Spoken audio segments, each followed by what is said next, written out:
Good afternoon, Dan. I think I saw you on here.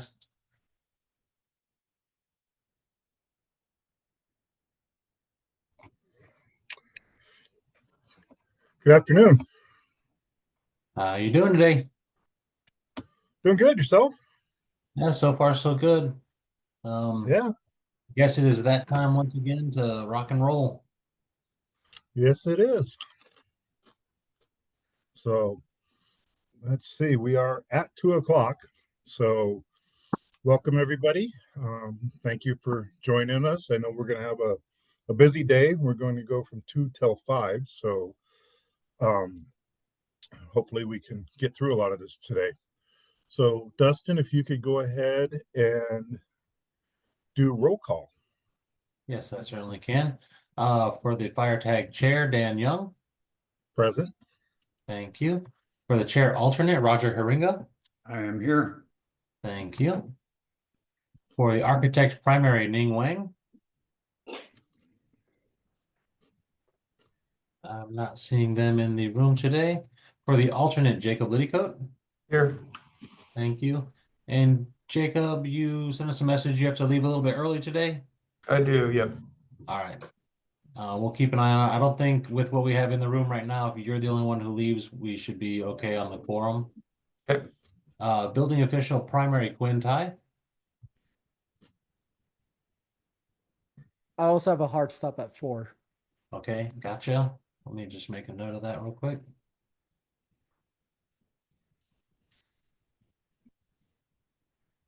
All right.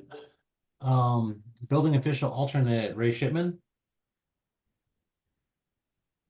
I don't see them in the room today. Fire official, fire marshal primary Ken Brulette. Here. Thank you. Cities and counties primary Hugo Sotelo. Present. I also have to leave at 4:30.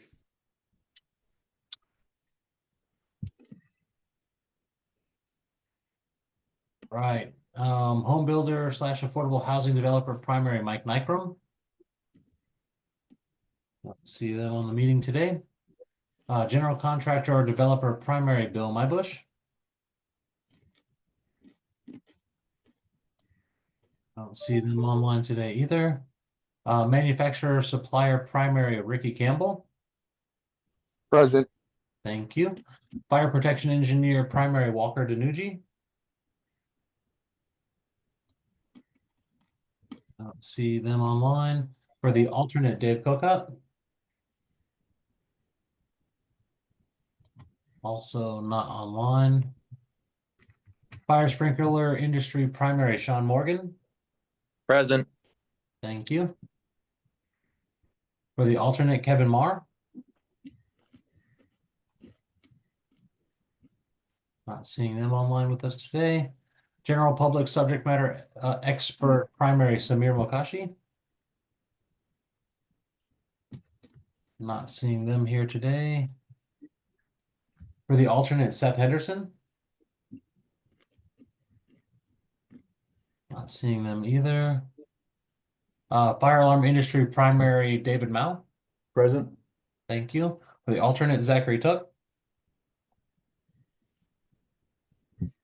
Don't see them online. And for fire chief primary Lance Dahl. Here. Thank you. We got 9 seats represented. So it looks like at 4, if we lose the 2 seats there, or by 4, with Jacob and Quinn being gone at that point, that we will suffer lack of quorum at that moment. So we'll keep track of it as we go, and we'll see where we get. Okay. Well, let's get through it then, I guess. Yes, sir. Is there anybody that's from the public that wanted to introduce themselves? Patrick? Hi, thanks. Jason Tate from Blackwood Builders, LLC. Here to listen and appreciate the opportunity. Thank you. Patrick? Yes, this is Patrick Hanks with the Building Industry Association of Washington. Thank you. And then Elizabeth? Yeah, this is Elizabeth Torsky with Cascade Natural Gas. Thank you. And then it looks like Karsten. Hello, this is Carson Jonas. I'm representing myself. Okay. And then Marcus, your hand is still up. Thanks. Marcus Virta with Cascadia Renewables. We develop microgrids and battery energy storage systems. I'm also sitting on the energy code tag. So just listening in to kind of see what y'all are up to. All right, welcome. All right, so next item on our agenda is to review and approve the agenda. So I know that Dustin sent this out earlier. Yeah. And just for note, the minutes for agenda item number 3 aren't ready. We intend to have those ready for our next meeting.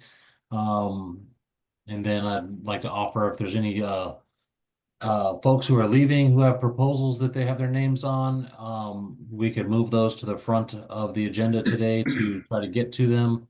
Or if there's any other folks from the public who have some scheduling conflicts, we can move things around a little bit. So if there's any desire to do that, raise the hand and we can we'll talk about that a little bit.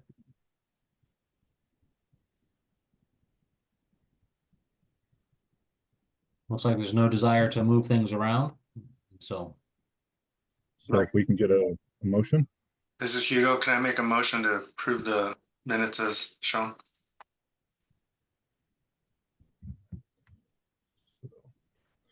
Okay, we have a motion. Do we have a second? This is David Sean Morgan. Morgan, I'll second. All right, thank you. Any discussion? Hearing none, all in favor, say aye. Aye. Aye. Any opposed? Hearing none, motion passes. And then, Dustin, you said we don't have meetings from last week, but do we have to approve the minutes from October 1st? all the minutes are not quite ready. They just got wrapped up today, and since we couldn't post them, we're not going to review them today. Okay, so we will move on to item agenda 4, public comment on items not on the agenda.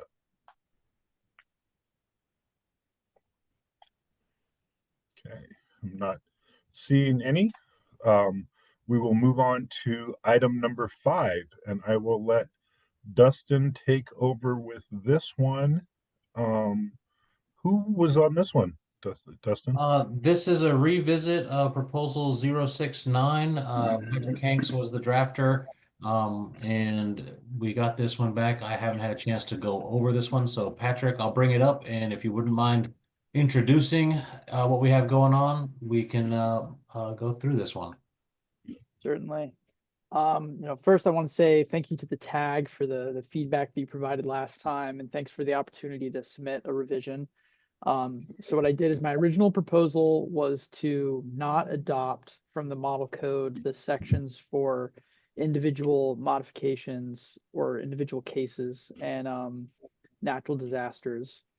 For this revision, I heard a lot of great feedback from tag members that were involved at the local level, and they really felt strongly about keeping the individual cases section. There's a similar provision in the 2021 code, and they wanted to maintain that. So I removed the recommendation to not adopt that, and then so that would be adopting the model code. And then for the natural disasters section, I'm suggesting removing the word rules and then adding in a total limit on the duration of the modification for 181 days, or about 6 months.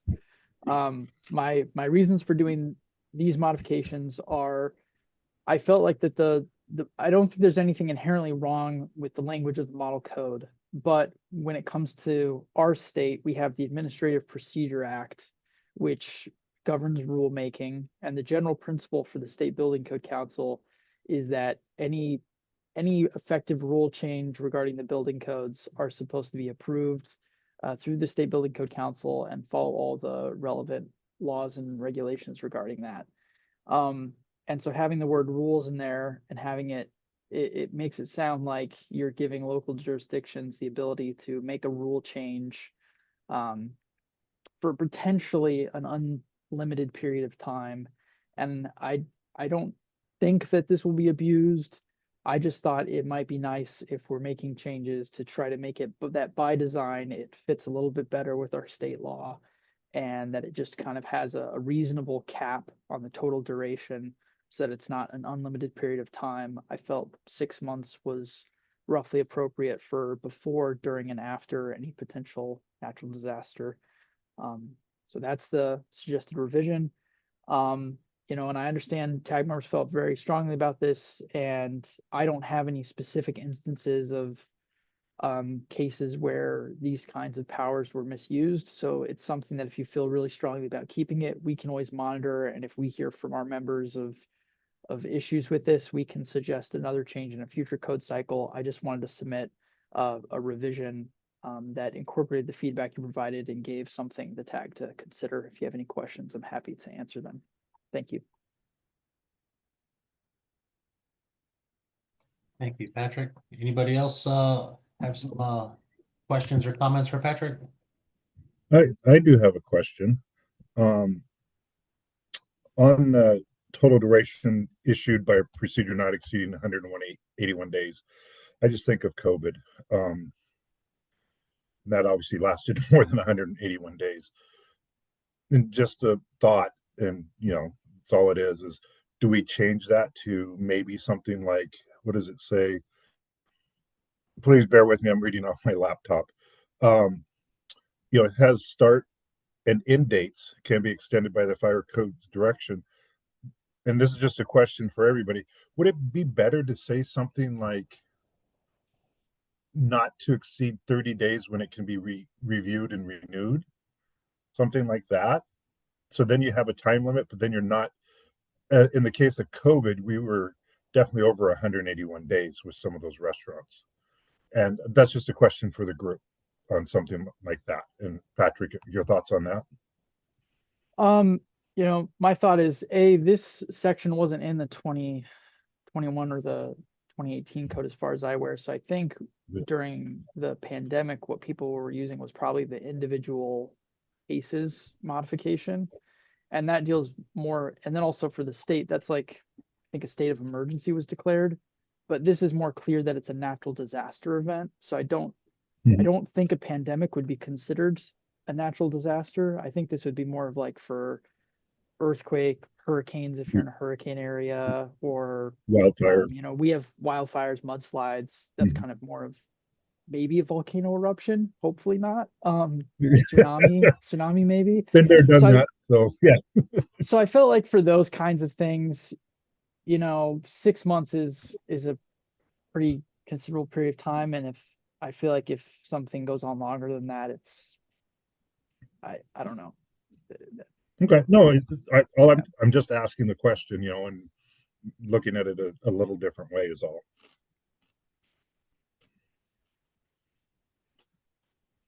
Does anybody else have? Roger, your hand's up. Yeah, I don't have a strong opinion one way or the other on the language, other than why make a change? If the model code adopts it, do we really need to modify it? My only comment would be, as a structural engineer, if we do have a major earthquake, the damage and the requirements from that major earthquake, meaning, a subduction zone earthquake 9.0 or something like that, which is certainly possible in the state of Washington. Damage and requirements to recover from that may very well go longer than 6 months. So that is a situation where a 6-month would be a cause for concern. So that's my comment.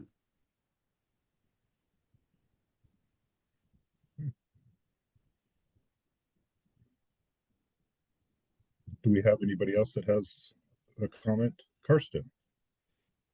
So I think Mr. Hiringa basically summed up what I was going to say, but like possibly having the 180-day period be extendable as necessary.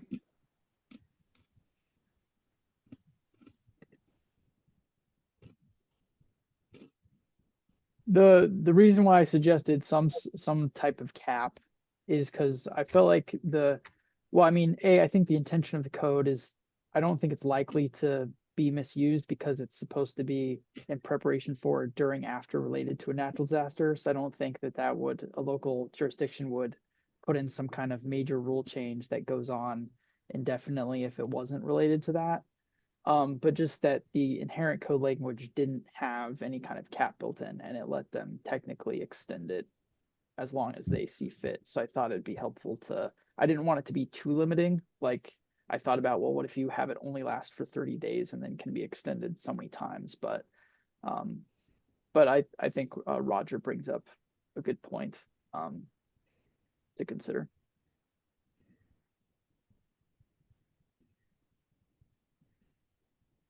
No, and I like the idea that it has to be reviewed. Like you said, Patrick, we just don't want this to be extended forever, right? Because I could, it says a start and end date. I could say starts today and ends in 2028, right? I mean, that meets the code. I don't think that would meet the intent of the code for the natural disaster, right? So just my thoughts on that is I like the idea of having it be able to be renewed, though, if we do get that subduction quake, obviously that's going to affect a lot. And anyway, just my thoughts on it. Quinn. Yeah, I just got a couple of minor issues here. First one is I see where you're going with it, Patrick. Your head's in the right spot. But my feeling is that are we creating an amendment for a problem that doesn't exist? I'm one of those people where I don't like to make a change for for a problem that we're not facing. We're trying to address a make-believe phantom issue.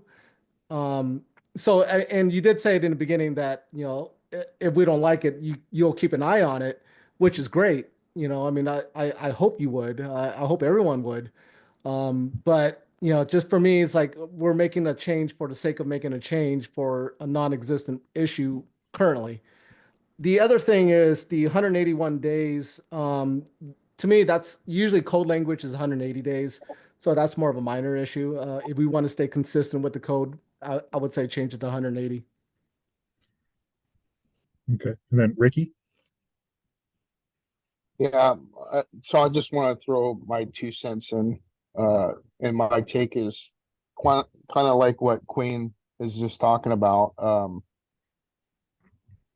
Unless Patrick, unless you've seen or you can prove to us that somebody has overstepped their bounds and this is a problem that we're trying to prevent from happening, I really do think these agencies do have the public's best interest in mind. I really don't think, and I would hope that city councils and stuff like that would step in if there's an overbearing reach or something that was happening.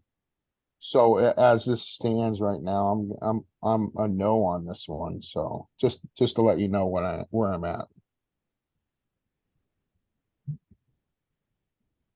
I think if I can provide some perspective, my perspective is my prior work experience has been looking at legislation for potential issues and trying to address those issues before it gets put into law.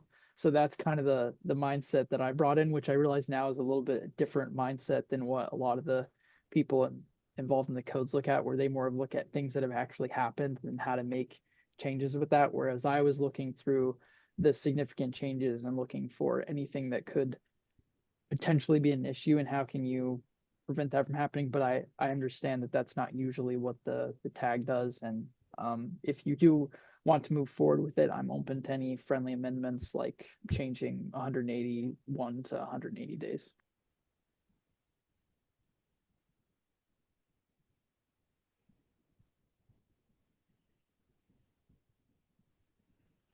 Anybody else have any comments?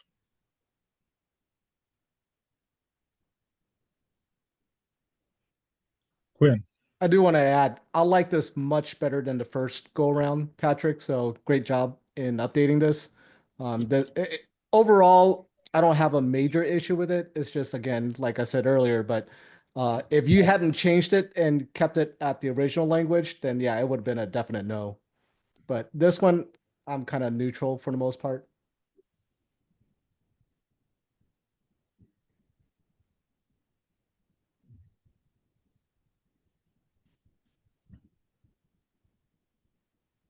So on Okay. this one, if there's some criticisms that have been handed down, or it sounds like the only maybe proposed amendment to this one would be to change 181 to 180 days. I can draft that in here now. And then I guess if there's no further questions or comments, we would be in a position to entertain a motion for recommendation for adoption or recommendation for not adopt.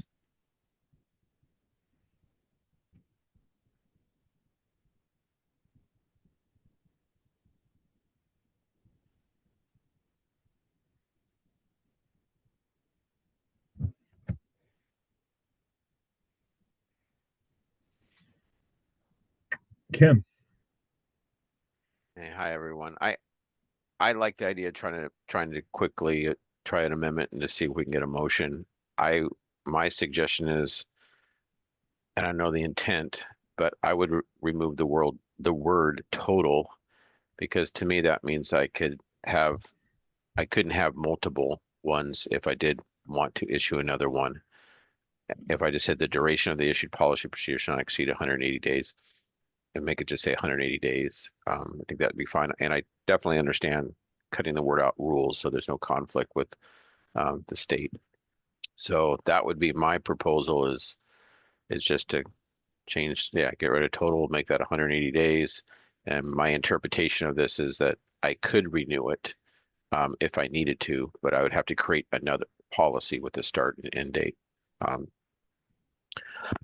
Excuse me. And also when you look at the very first couple words when it says in preparation for, so I could already have this up and running that would be set up for a 6-month period of time if I needed it, if a disaster did hit, so I didn't have to come up with it later. So that's why I just kind of a package deal ready to go. So that's all I had. Thanks. This is Samir. I just joined. Thank you, Samir. I support that amendment. so Ken, do you want to make a motion with the changes that you had, or is that what you were trying to do? Just trying to make sure that if there wasn't anybody else that wanted to make modifications to what's up on the screen, then I could make a motion. Okay, no, thank you. So any comments on the highlighted changes that Dustin made from Ken?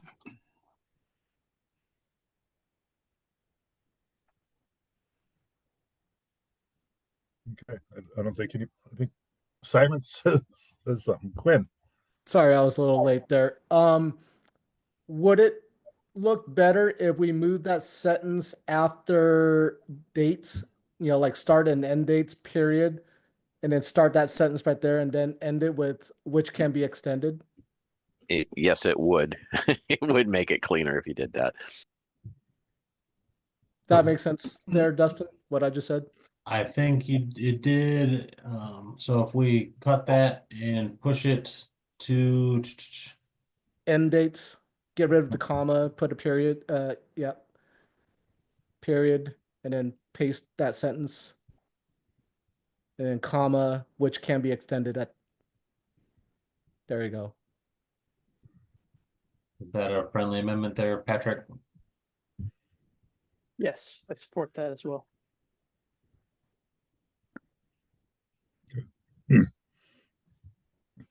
Any comments on that?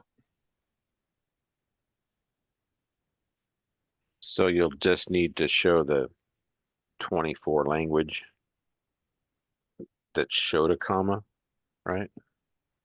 And to strike it or not. I'm just, Oh, you mean after end dates? yeah. Give me a moment here. I'm trying to pull it up too.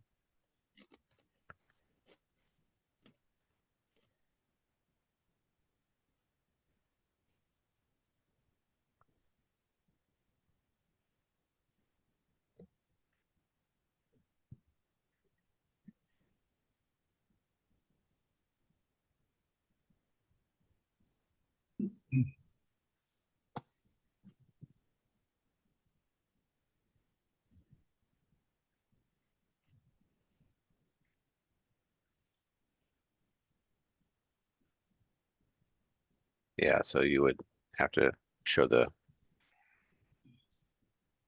current comma stricken. Okay. Maybe not, because or you'd have to show the period underlined after end dates. So let's put the comma in there. Break it. Underline. And then I don't know if in the proposal you should show the word total actually stricken, because that's not going to be the proposal, right? Correct. So the reason I'm thinking to, I guess what I'm thinking is we've got this will be a third edition of this particular proposal. And I like the highlight showing where the change happened Okay. from previous revision. And then I'm thinking for this one, we're with the red highlight, we're showing the change from the edition that was submitted by Patrick, and this will become revision 2 on this particular proposal.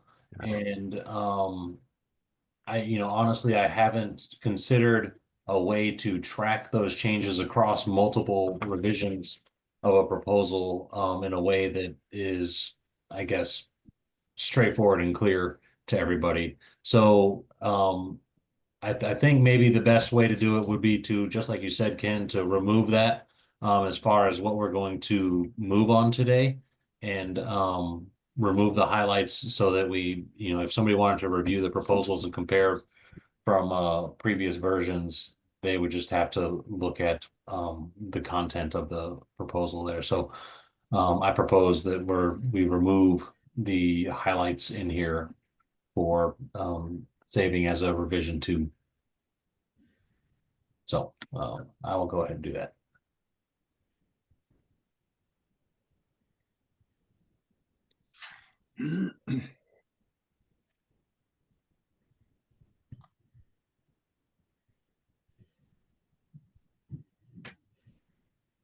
That look a little better for you, Ken?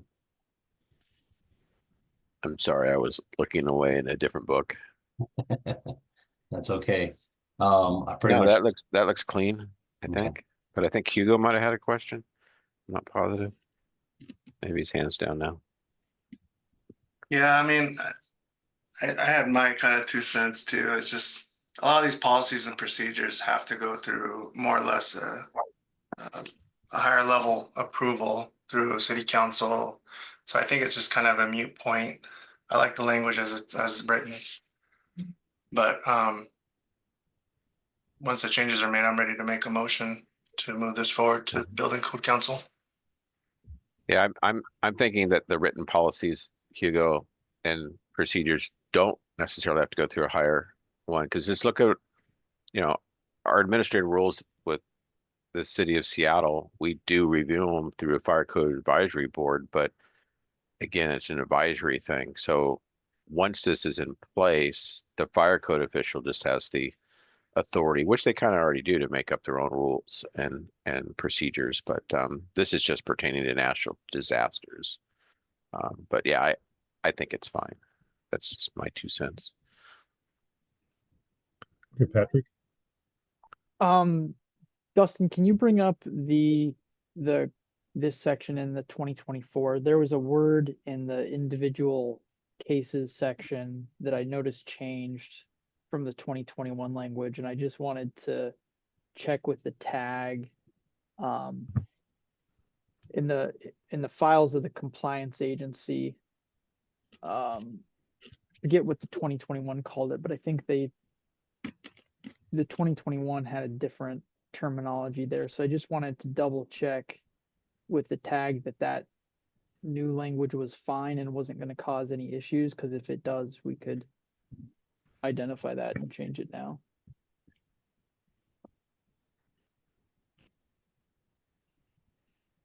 Are you just talking about the last sentence that says the details of actions granting modifications shall be recorded and entered in the files of the code compliance agency? Yeah, and I don't know if it's an issue, but I noticed that the 2021 code didn't use the code compliance agency. It referred to something else. I don't know if changing that would make an issue for local jurisdictions.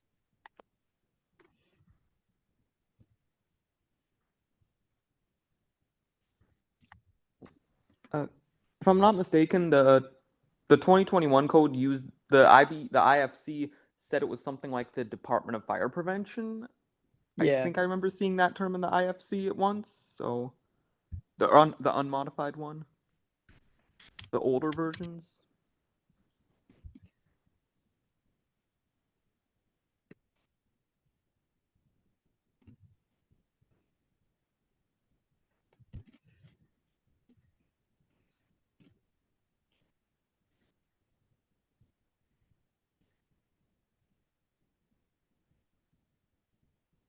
I think it's IFC 1049, 2021.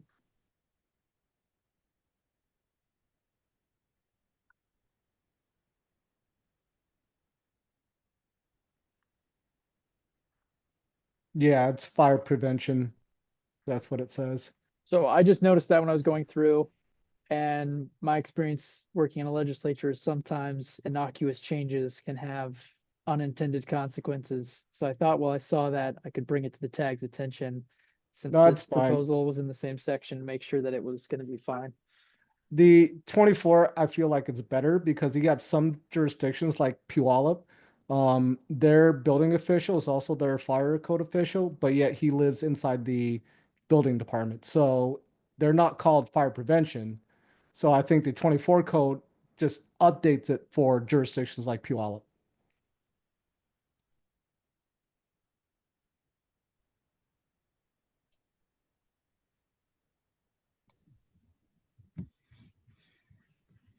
Okay, so correct me if I'm wrong. Did we have a motion or not on that one? I feel like one was stated, but we don't have a second on I'll it. second Okay. it. Okay, so we have a motion and a second. Any discussion? Okay, hearing none, then we'll go to a vote. All in favor, please say aye. Aye. Aye. Aye. Aye. Any opposed? Nay. So we have. So Dustin, in this case, were you going to go do a roll call vote? Yes, sir. Okay. All right, Jacob Liddycoat, Yes. Quinn Tai, Yes. Ken Brulette, Yes. Hugo Sotelo, No. Ricky Campbell, No. Sean Morgan, Yes. Samir Mokashi, Yes. David Mao, Yes. and Lance Dahl. Oh. So it passes 6-3.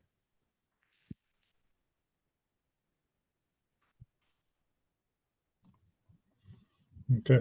So then we'll move on to our next one as soon as. Not rushing you, Dustin, but I just know with the time constraints of some. You're all good. So agenda item number 6 is proposal number 046. And this comes to us from Ken Brulette. Give me, let me change this real quick.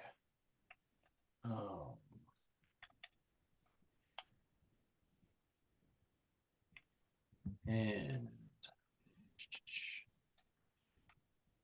here we go. All right, Ken, you want to give us a tour for this one? Sure. We started discussing this last time, and then I could not find quick enough the NFPA 70 reference. So I am going to show that because this says it shall be installed in accordance with NFPA 70. So I'm You want me to sending it. stop the share so you Yeah, can I'm share? doing this and yeah. Okay.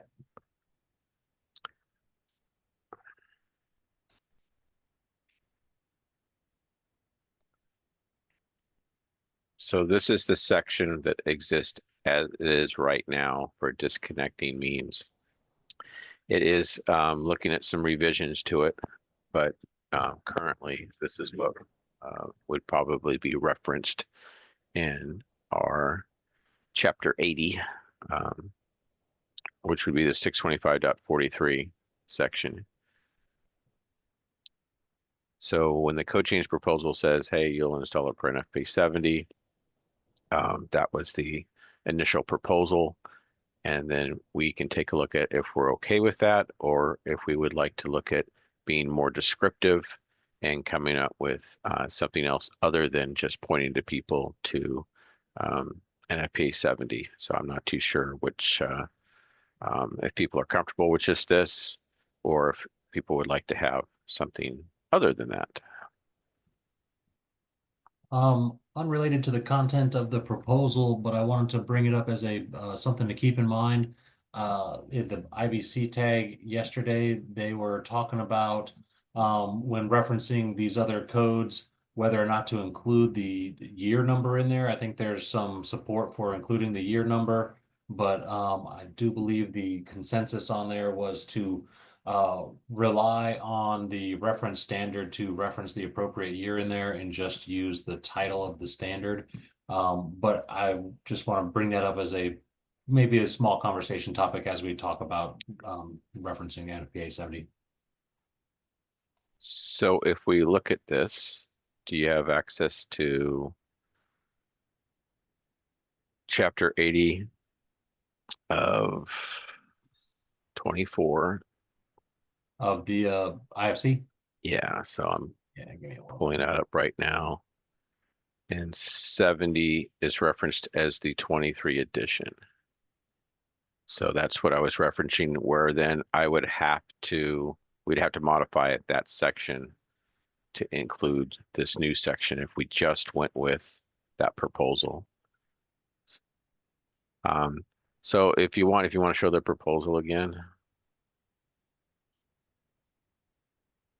Oh, I'm sorry. I was doing stuff and I forgot to share my screen. I'm sorry. Hold on, I didn't give you the right one. Oops. There you go. So there's been some other proposals that the original proposal that was at the 2027 had provided a height that talked about fire extinguishers and alternate disconnects, and it's getting a lot of different public comments to it. And I just didn't know what the rest of the feelings were. I mean, we have disconnecting means at fuel service stations right now, but we don't have anything for electrical vehicle charging stations in the fire code for a fire inspector or fire official to point to say, hey, you need to be doing this. And just wanted to, the fire service feels that it's an important issue. And I know that they would like to be more descriptive. So it's within a certain distance. But I just wanted to get the feedback of the rest of the group, see what they think of it.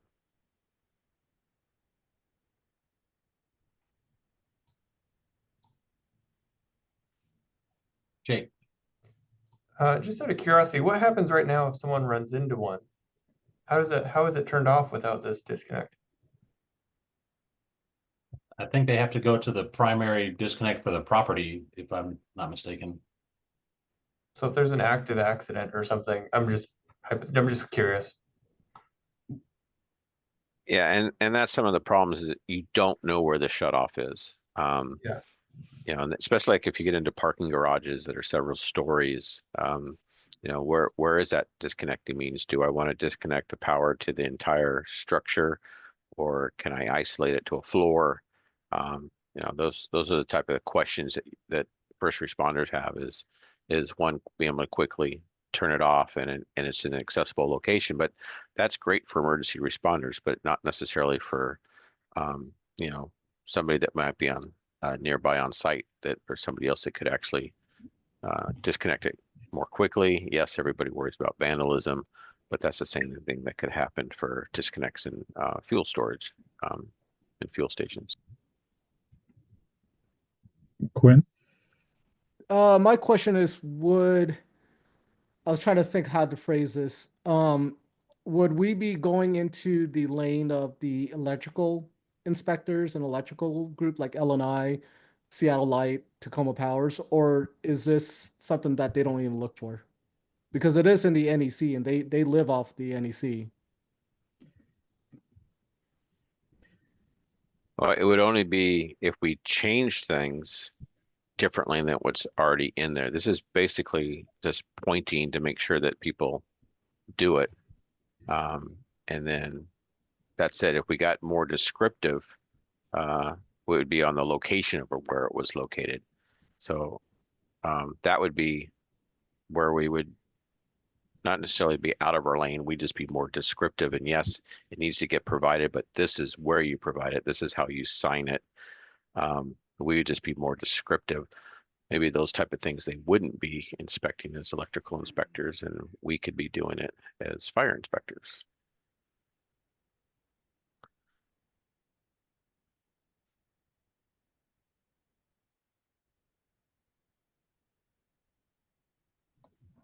And I really would like to have Chris Pfaff here from West Pierce Fire and Rescue, but he got deployed to, I don't know where he's at, Florida or whatever, but it's just something that he's been passionate about. And I just told him I would make sure that we had something started in here with regards to this. And that's it. It's just a starting point to get a conversation going to see if we want to continue in this direction or not and make any additional modifications.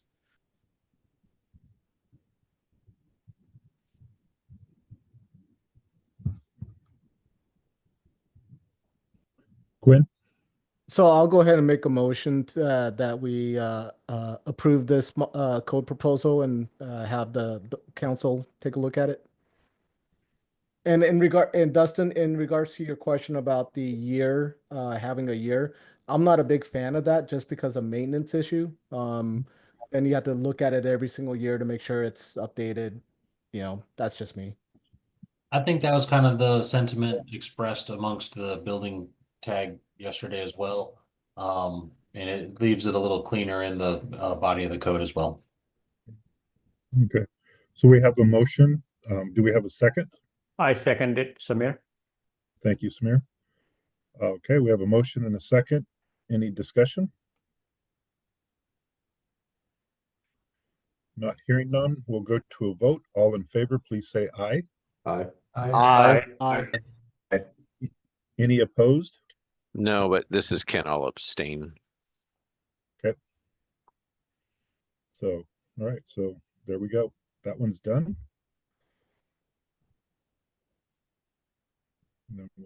Just a moment here. Yep. We do appreciate all the work you do, Dustin, so. Thank you.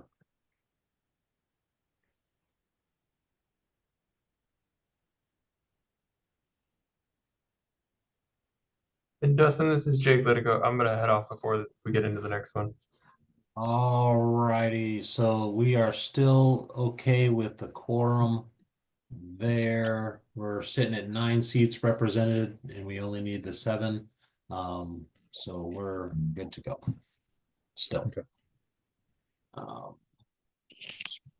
Oops. All right. And then next we are on 091 Revision 1, which is another Ken Brulette proposal.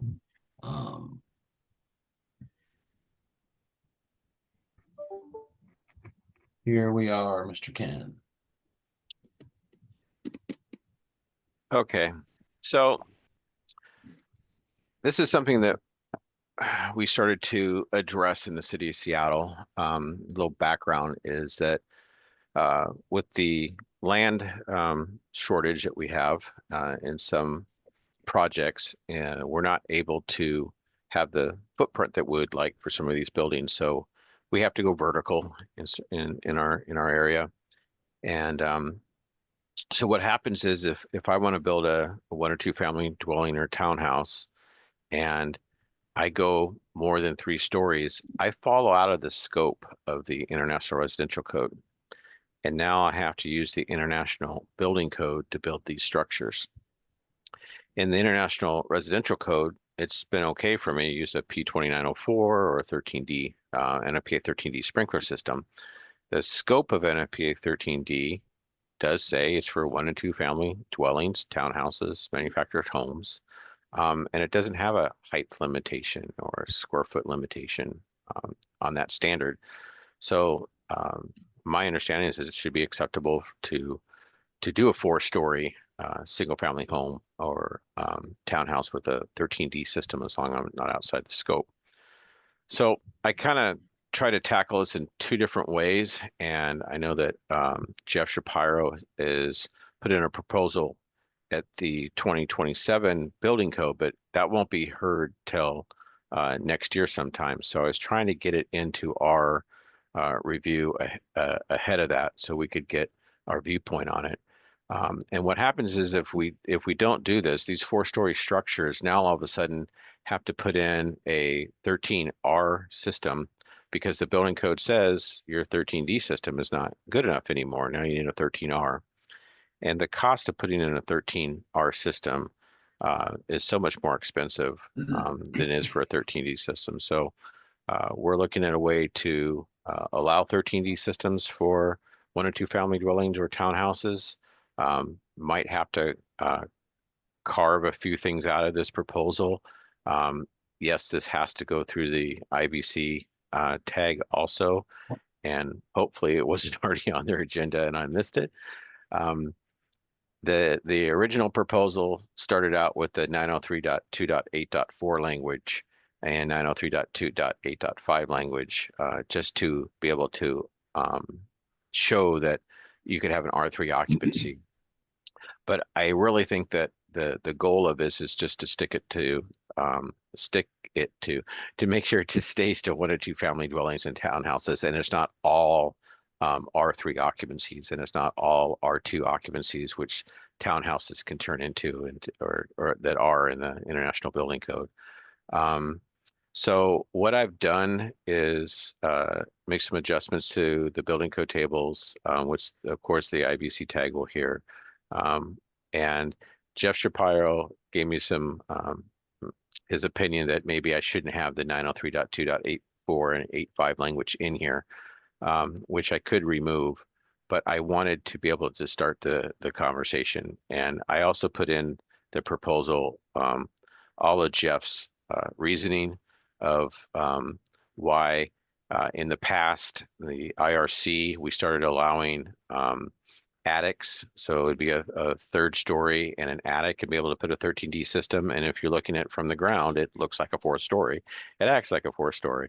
So there should not be a performance issue with the 13D. And I've been working with people in the sprinkler industry that have been able to design these systems to work just fine for 4-story buildings. The typical project deals with a pump in a tank. The water is in the tank, and they use the domestic pump. The problem is if we had to go with a 13R system, as some of you may know, is that we have to then go to a listed fire pump, which brings in a whole bunch of other issues. The 13R system also with monitoring all the devices. The expense of it is just kind of cost prohibitive. And we are trying to keep the cost of construction down. So this is for justification for this also can be for maintaining the lower cost of construction, so more affordable homes. I know that there might be 1 or 2 people on this meeting that might want to speak out and have their personal stories and their opinions on this. So I will just be quiet now and let the discussion begin. Thanks.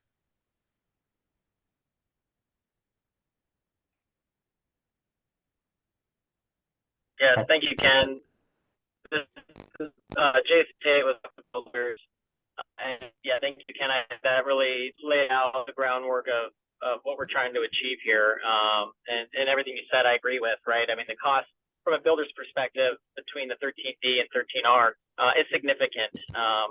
We've built over 300 homes in the Seattle market over the last 5 years, and the data that we're getting is 30 to 40% increase. And that is if we have to bring in the additional pumps, right, that a 13R requires, as well as, working with the other city entities, right, like SPU for water availability, right? So there's a lot of factors that have come into play for us with these.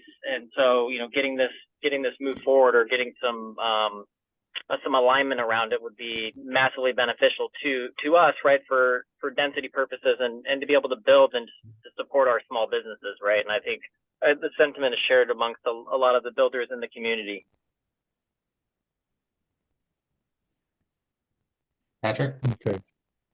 Yeah, for the record, this is Patrick Hanks with the Building Industry Association of Washington, and I just want to thank Ken for identifying this issue and bringing this before the tag. We're supportive of this change. We think this will increase flexibility for townhome design, and it's a very targeted proposal to just focus on those townhomes that could be considered 4-story, and in giving them more flexibility, which could reduce their costs and make that easier to build townhomes. Thank you. Ricky? Yes. So Ken did tell me about this, and I have reached out to several contractors, both union and non-union contractors. I'm going to first voice some of my concerns about this. I truly believe a 13D system would be adequate with a few requirements, and the requirements are typically in a 13D system, it's designed for a 10-minute discharge. A 13R is designed for a half an hour discharge. So if you look at it, a 13R building is typically an apartment building or something like that, to give the occupants time to get out of the building as it's on fire. 13D, it's a single entry. You got your main door, your rear exit, so it's easier to get out of the building, hence the 10-minute design discharge, right? That being said, when you're talking about raising that head pressure from, let's just throw out a number, 45 feet. If the water line, main line coming into the building, and it raises up 45 feet, that's almost 20 feet or 20 psi of head. Actually 19.4 pounds of head pressure loss.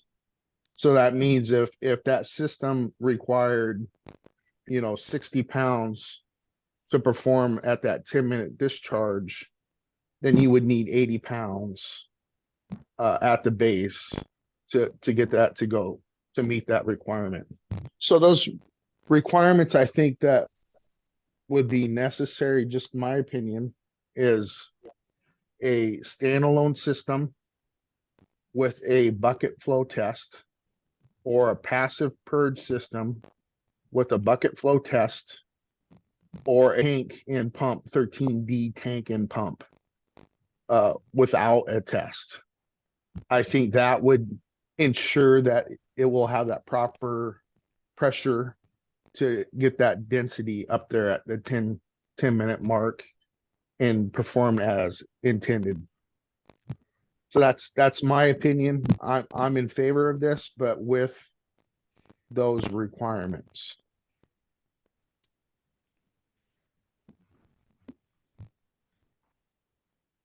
So Ricky, you don't have a problem with the 10-minute? I don't. No, I think that's adequate because you're looking at a townhome. It's not like you got to run down a whole corridor and run down stairs to get out of the apartment building. You know what I mean? Yeah. Yeah. I will admit, I just want to make sure I'm following you. I will admit I'm a commercial guy in fire sprinklers, and I'm more field ops, so calcs are not my strong point. But each system should be hydraulically proven. So I'm wondering if, to alleviate your concerns, if you could prove a system, some districts have great water, and you could prove that system works at the most remote point without a pump, for example, or without a tank. That would be proof that the system works, right? Yeah, and that's where the requirement of a bucket test. So if it was a standalone system or a Mhm. passive purge is, you know, where they connect it to a toilet at the end. Mhm. And requiring bucket tests for those two. Okay, Because either or. Okay, I'm sorry, I didn't yeah, understand that. either or. Yeah. Okay. And because I don't want to, you know, put stranglehold on stuff, but I think the tank is proven as long as it's rated for the correct pressure. I think that's going to be proven. Let me say this, right? A lot of whether it be commercial or residential, the information given by the builders or given to the builders from water purveyors, water districts, stuff like that, a lot of times is inaccurate. And then you choke it down with that road meter, the meter in the front yard, that can affect how the performance of that sprinkler system. And that's why I say to verify those two systems with that bucket test, then it's proven, you know. Yep, I follow you. I appreciate the clarification on that. Yeah.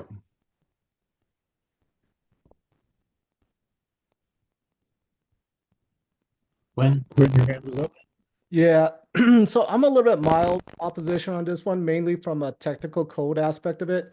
You guys are talking about townhouses, but the way that this is worded, it's two or less. And by definition, in both the IRC and IBC, townhouses are three or more. So I don't think this is going to get you where you guys want it to be, because most jurisdictions are going to view townhouses as 13Rs requirements, because it won't fit this requirement of two or less. The other thing is the allowable for 4 stories. Ken pointed out that the IRC allows it, but it allows it with, I believe, 4 or 5 different criterias. One of them being area, have to be half the size of the floor area below. So I'm not an expert on 13RD. I mean, so I'll rely on you guys on that one, but I just want to point that out, that it's not just IRC is outright allowing it. There's certain criteria so you have to meet before you could count it as a 4th story. No, and your townhouse thing is, yeah, it's a good point because a townhouse is an R2, right, Quinn? And Correct. Yep. yeah, R2 in the so that's IBC. Yep. yeah, so that's where I need to clean this up a little bit because the goal is just 1 and 2 family dwellings and townhouses, instead of just all group R3 occupancies. And I need to add in the word townhouses. That was my fault for making just making an assumption that I was all of a sudden the townhouse was an R3 and a 24 IBC, and it's not, it's an R2. But we want to carve out that it's only the townhouses in the R2. So and how to do that just was kind of difficult to do. So that would be my homework on this, was to try to carve it out a little bit, which I'm trying to do right now with a policy that we have in the city of Seattle to allow this, to make sure it's 1 and 2 family dwellings and townhouses only that this would apply to. So, quick question, because Quinn, you just said townhomes are 3 or more, and that's in the IRC as opposed to the IBC? It's in the definition, yes. Okay, so if we're going to add townhomes to this, that kind of goes in contradiction to buildings that do not contain more than 2 dwelling units. Correct. Am I missing something? If you add Yeah, it would be a townhomes, contradiction at that point. Yeah. Okay. So Okay. no, that's, yeah, you guys are all right. I just need to make sure it spells out that it would also pertain to R2 occupancies, but only the townhouses that are R2 occupancies. That's what needs to get changed here. So in the 24, then you said that the townhomes then go to an R2? I don't know. I can't hear you, Dan. You're broken up. Oh, I'm just a little confused on that because, and I'm not an expert in the 24 on that. I thought townhomes were on an IRC and they were an R3, not an R2. Or is that changing? So no, once the problem is the height. So once you're a townhouse and you go to the 4 stories, you are no longer within the scope of the International Residential Code. You jump into the building code, and that's where the building code now tells you you're an R2. Got it. Got it. Thank you for the clarification because I was trying to wrap my head around it. But yes, you're right. You're correct on the height. That's where that was the point I was missing. Thank you.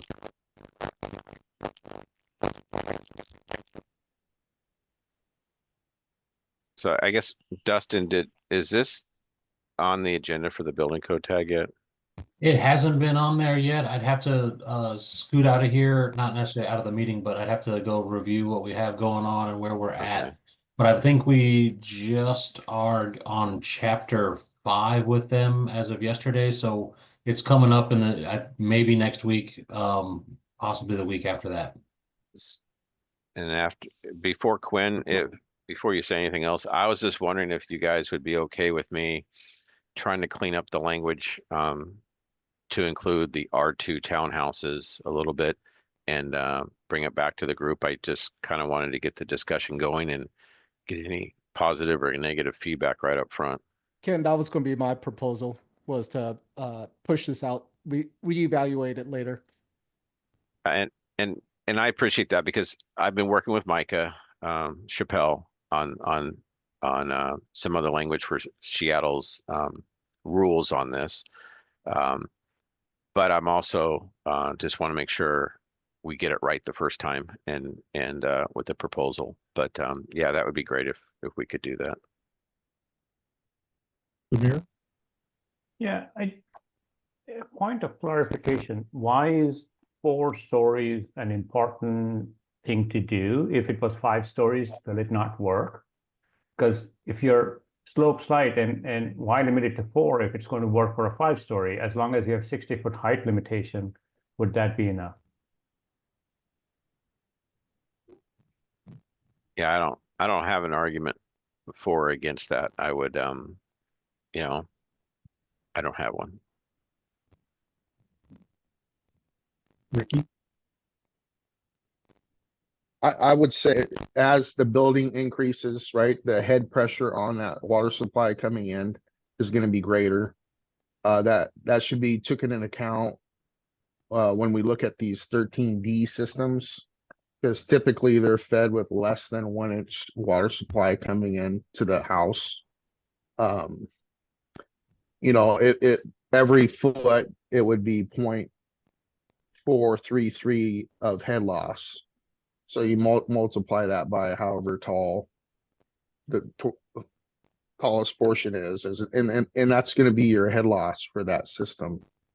I would say, you know, that's what makes me concerned, you know, even with the 4-story, just because the water purveyors don't provide a lot of accurate information when it comes to the builders and installing fire protection contractor.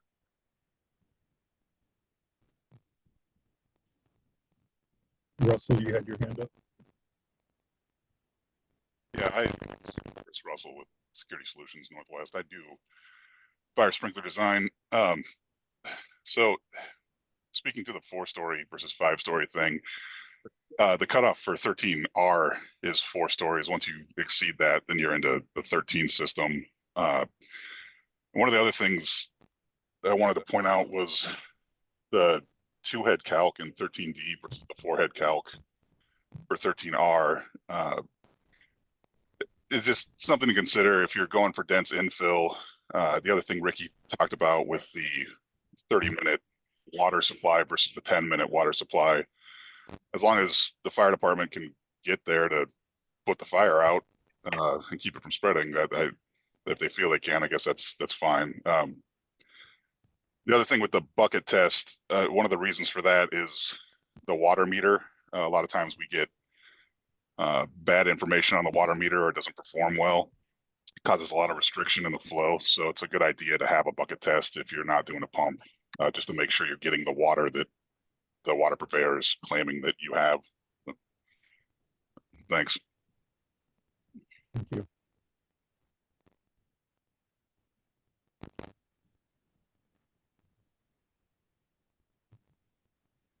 Okay, so do we need, if we're gonna push this out, do we need a motion on that?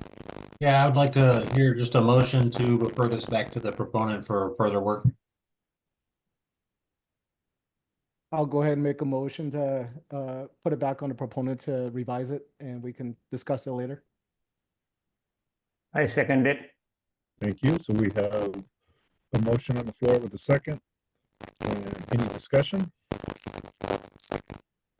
Okay, hearing none, we will move to a vote. All in favor, please say aye. Aye. If you're any opposed? Hearing none, motion passes. Hey, Dan, we're getting a lot of static when you're talking. I think it might be your mic. Okay, sorry about that. I'll try leaning in closer. Does that help? No, I think it might be clipping, which means that it's getting too much volume from you. So maybe if you turn down the input on the mic, it might reduce that. I'm not sure though. Okay.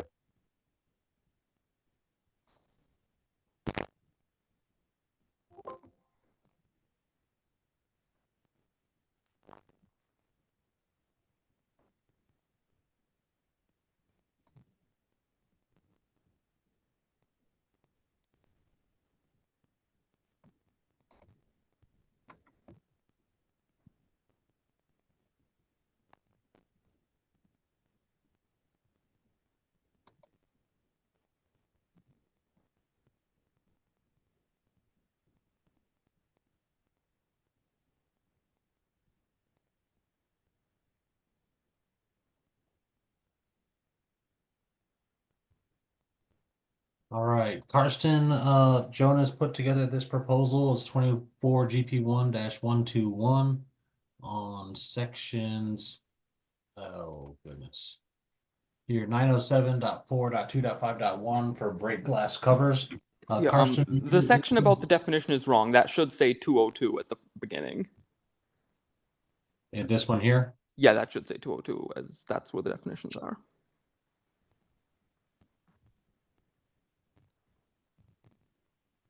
Sorry about the mistake. It's all right.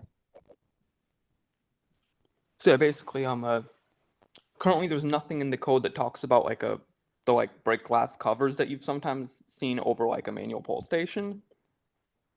And so the lack of any mention about this in the code could lead to like inconsistencies among different jurisdictions as to whether or not they would allow these break glass covers. And so this basically seeks to it doesn't require them, but just sets forth like some guidelines if they're going to be used.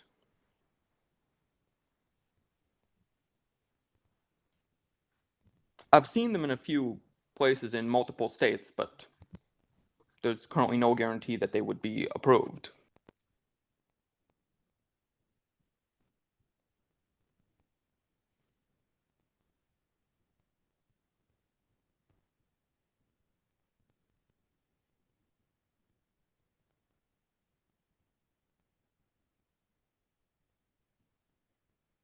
Ken.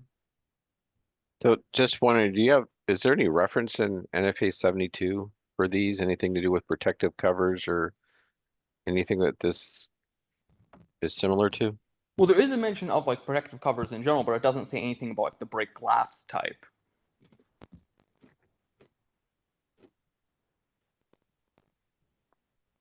Like I've seen them in a few places, like a mall in San Francisco, and I also saw them at Disney World.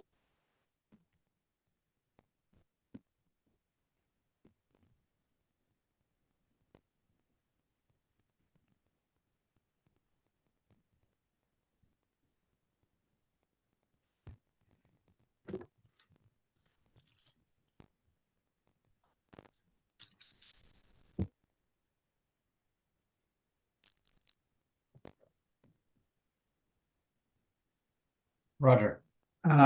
Yeah, I'm wanting to understand the first, you're suggesting the first is section 202 in the IBC. And IFC. Oh, it is section 902.1, which is in the IFC. Yes, that is because the IFC restates the definitions in each chapter, and the IBC stopped doing that years ago. Okay. Is this something that would be ever referenced in the building code? No, well, the 202 is in both. It's just that then 902.1 is only for the IFC because its definitions are listed differently in the two codes. I gotcha.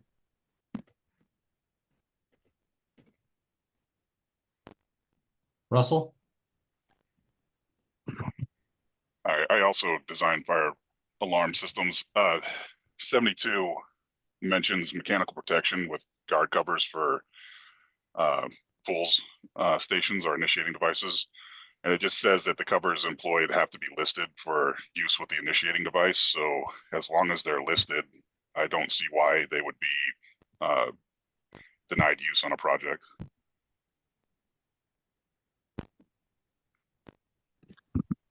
Like when I've read through the like documentation for most of this, it simply says things like accepted by many fire marshals. It doesn't specifically talk about specific models, although it does fit most of them.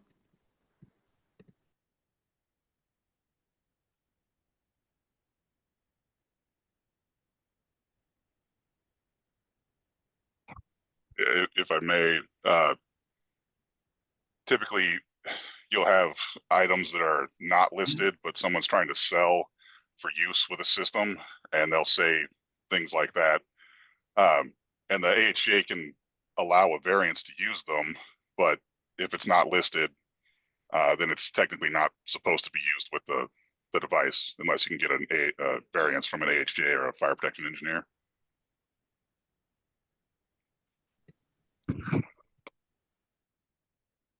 Amir? I appreciate the intent behind it, but redefining break glass as a breakable piece of glass doesn't do it for me. There should be something more than breakable piece of glass to define break glass, because we're coming back to the same problem. What is a breakable piece of glass if we don't know what is break glass? Because I think the definition does describe pretty well what it is. It doesn't simply say break glass, it defines it more broadly as to like when and what it is.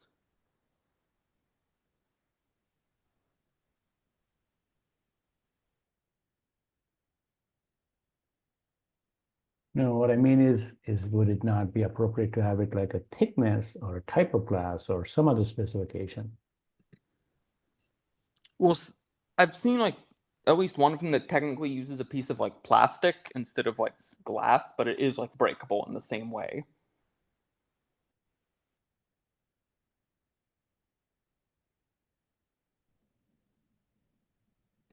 Is there like a way I can share like a picture just so I can show like what this looks like? Yeah, so at the bottom of your screen, you should have a share button. You should be able to utilize it.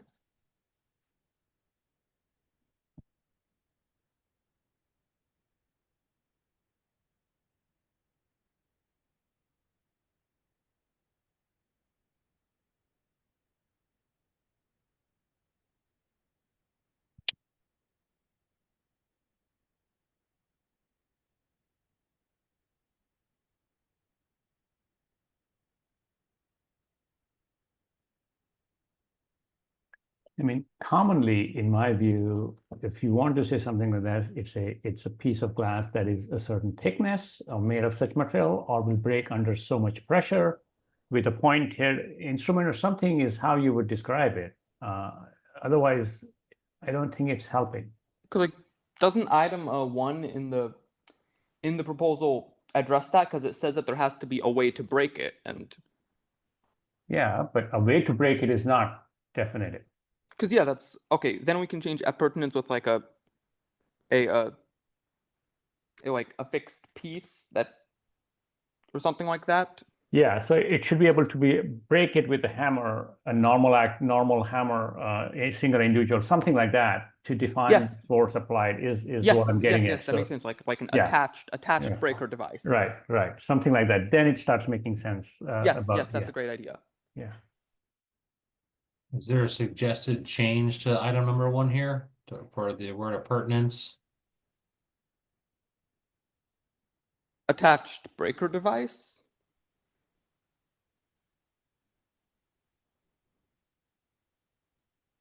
No, it's not capitalized.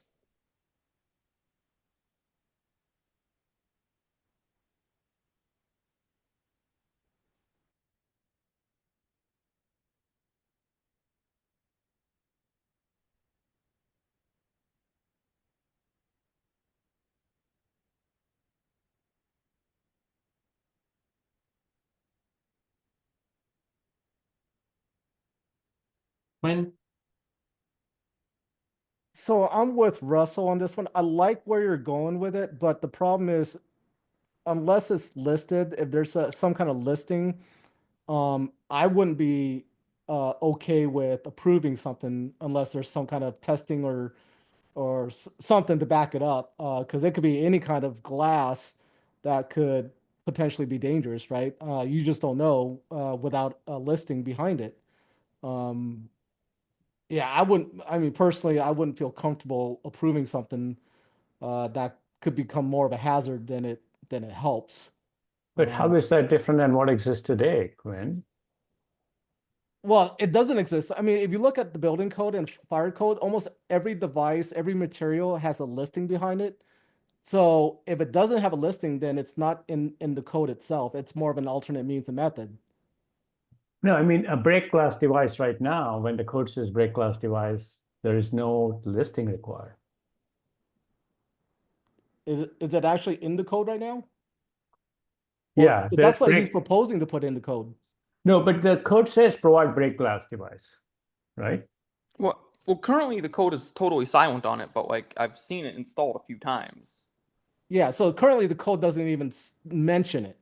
So what Carlson is saying is that he wants to add it in the code, but it doesn't have a listing behind it. Yeah, it specifically does say that it has to be without posing an undue risk of injury. That's pretty subjective, though. I mean, because how do you prove that? You know, as a fire official. Because like the glass does like the glass usually is like tempered so that it breaks into small pieces so that it can then be reached through the pole.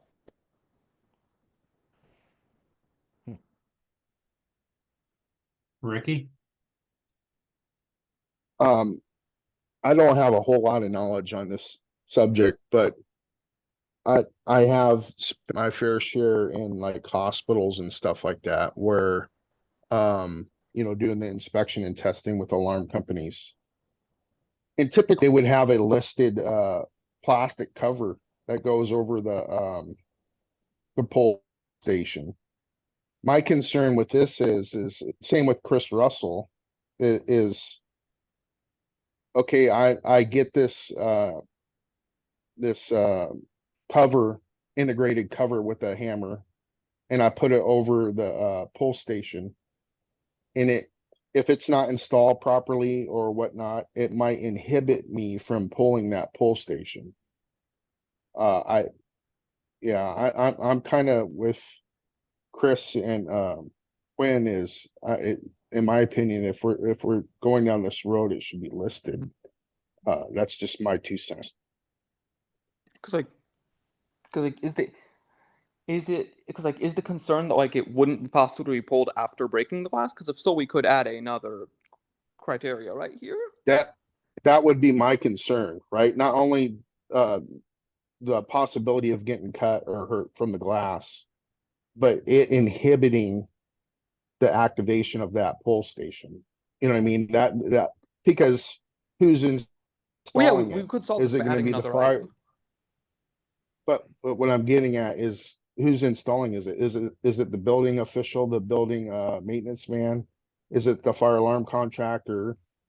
That's going down the roads where I'm thinking, right? Are they going to install it properly? Is it going to, obviously they got to test the pull station every year or every quarter, I think. Again, that's not my realm, but I think it should be listed.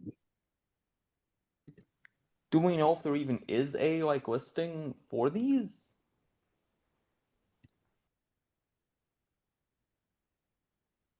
Hugo? Yeah, in my experience, I haven't seen any listed devices. It's just case by case. And my concern with having a long history with dealing protective covers, mostly in, apartment buildings where the apartment manager wants to have some means of, controlling the nuisance alarms. Most of these, these little hammers, they end up disappearing, causing, another issue, the ability to even access the pull station. So I'm in the mindset is that we're kind of creating a bigger problem with having glass, in the process of trying to initiate an alarm during an alarm event. And I would, personally oppose this. David? 907-425 addresses protective coverage for manual pull stations. In the 2024, if you can pull that up, and it basically lists in detail listed and then also approved by the fire official. You said 907-425? Yeah, 907-425.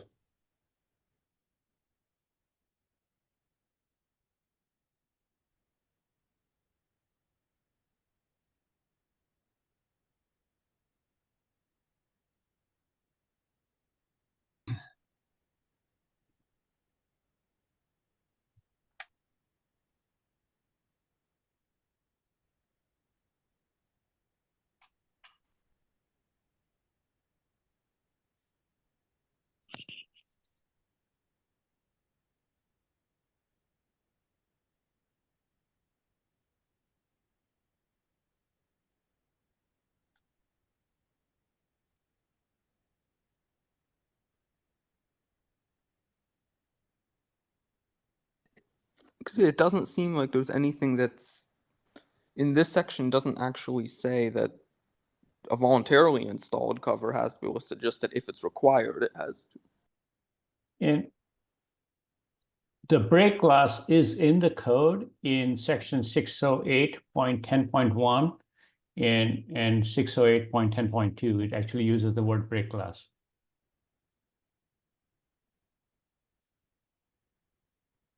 It was 608.10.1 and 2, it says break glass.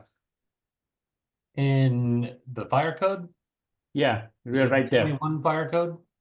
Yeah, if you look at the clear end break glass 610.2. Oh. So clearly identify switch of the break glass type. So the break glass is in the code. And 10.1 also has the same thing, clearly identify switch of the break glass type. There wasn't a bit of a different context, though. Yeah, I was going to say it's a different hazard. You know, the fire alarm, I think, would be more important to be listed versus something like this. But once you define break glass, it applies both places, right? But then if you go back to the 90, I forgot 904 and 905 that you had earlier, Dustin, it did say listed. It was under a 907 425. So you look at the first sentence, it does say required the installation of a listed manual fire alarm box protective cover. So, you know, unless that glass is listed, I'm not sure how we can get that into the code. Well, then should we allow it if it's listed? Well, if it's listed, then this 907.4 already addresses it then. So it's redundant to have that new language.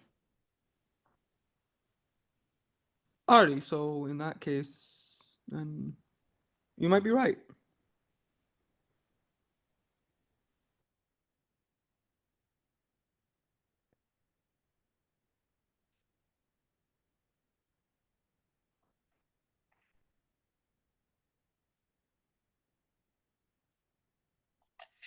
So it looks like there's no more comments or questions coming through. I guess a question for Karsten. If you agree that the 907.4.2.5 here covers the need for the protective cover of a break glass type for fire alarm pull stations, and maybe that the amendment that you're proposing isn't needed, are you interested in still moving this one forward, or are you? No, assuming that it could already be fit within that existing provision, then I don't think this amendment would be necessary anymore. So you would like to withdraw this proposal? Yes, assuming if what I've heard is correct, yes. Okay, I just asked the tag is what we're saying here, the 907.4.2.5 cover the need that we've been discussing here for this particular proposal. You know, I'll kind of ask for a couple more comments from folks. since I brought it up, that's how I would interpret if the applicant sends me a listed break glass cover, I'd approve it. Yeah, I agree. If nobody has had any issues in the field thus far, there is no apparent reason for a regulation. Okay. So Karsten, I will consider this proposal withdrawn if you answer in the affirmative on that note. Go ahead, withdraw. Alrighty.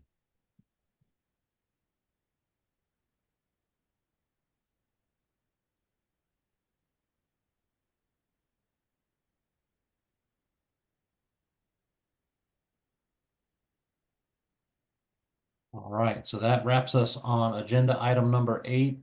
It's 3:26, and when we agreed to do 3-hour meetings, it was expressed that a bio break might be in order for the longer meeting. We're right here almost at the halfway point, and so I would like to take a break for does 5 minutes do, you guys, or should we go a little longer?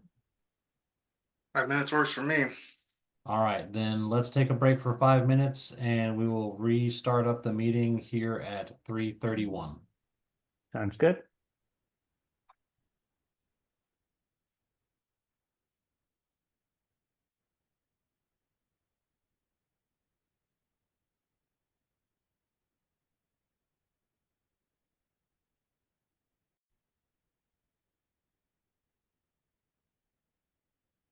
Alrighty, we're at 3:31. Hopefully everybody had a successful bio break.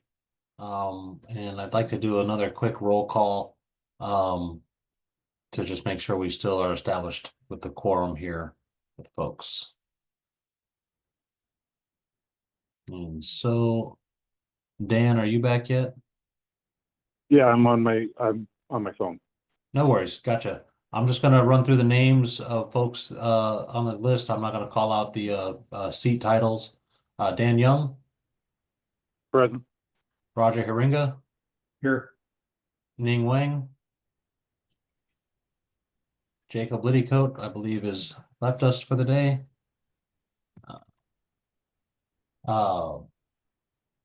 Quinn Tai, Here for another 30 minutes.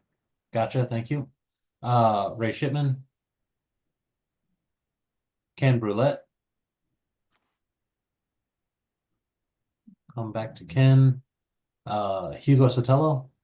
Yeah, I'm present here till 4:30. I do have some items on the agenda that I think that need to be addressed too. Okay, gotcha. Proposals. Do you know which numbers those are? Looks like I've got a number 17. The log numbers, I have that. Okay, I think number 17 is 079. Yeah. Okay. When we get through with this, we'll see if it's the tag would like to move that one up to next on the list. Mike Nykrom was not here earlier. Bill Mybush was not here earlier. Ricky Campbell. Present. Thank you. Walker Danucci was not here earlier. Dave Cocott not here earlier. Present. I'm present now. Dustin, I joined about 3:20 for record keeping. Gotcha.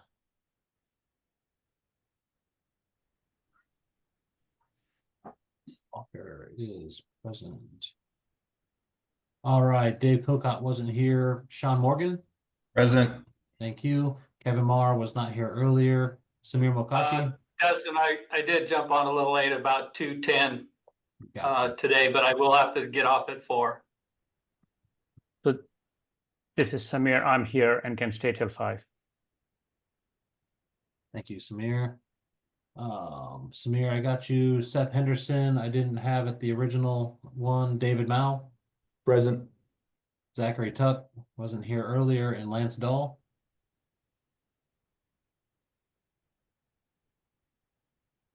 Here, did you get that? Yes, I got you. Okay, good. Back to Ken Brulette. Yeah, I'm back. Awesome. We are good on the quorum. And so Hugo has something on the agenda for number 17, and we are currently on agenda item 9. If we were following the agenda, does the tag want to make a motion to move item 17 next? No, so move, Ken. Okay. I'll second it. It's Ken and Ricky. Make a note here. Just for clarification, I do have 4 items. I mean, doesn't matter. I need to stay late to get these going. I will. Okay. Yeah, honestly, yeah, we'll see.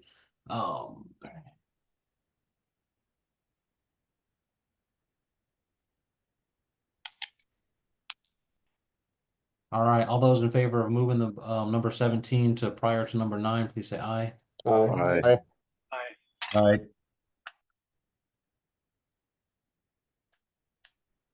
All right, we will get to number 17 now.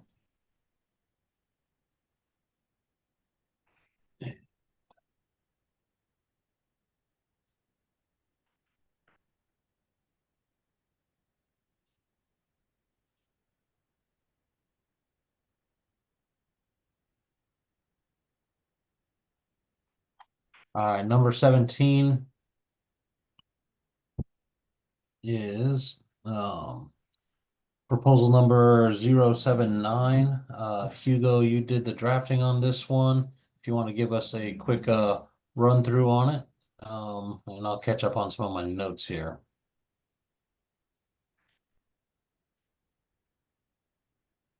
Yeah, I got my documents kind of mixed up here. So let's see, the extraction process using flammable combustible liquids or gases. I think I have the code section down there, the standard there to identify that were approved by 104.2.3, more or less just being consistent with alternative methods of design and being consistent with that. So it's more of a clarification, that additional language that's noted. Gotcha. It has to do with that, the design features with, removing flammable gas or any other ventilation requirements. Although there are different design opportunities, again, this is just being consistent with were approved by the fire code official.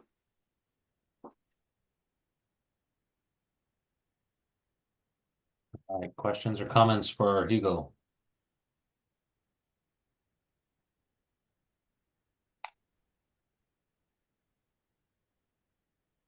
Lance, I saw your microphone making noise, but were you looking to say anything? I didn't hear anything. No. Okay. Seeing no hands or folks jumping to ask questions or comments, does the tag want to make a motion on this proposal? Dustin, I'd like to make a motion that we approve it to move forward to the State Building Code Council. Okay.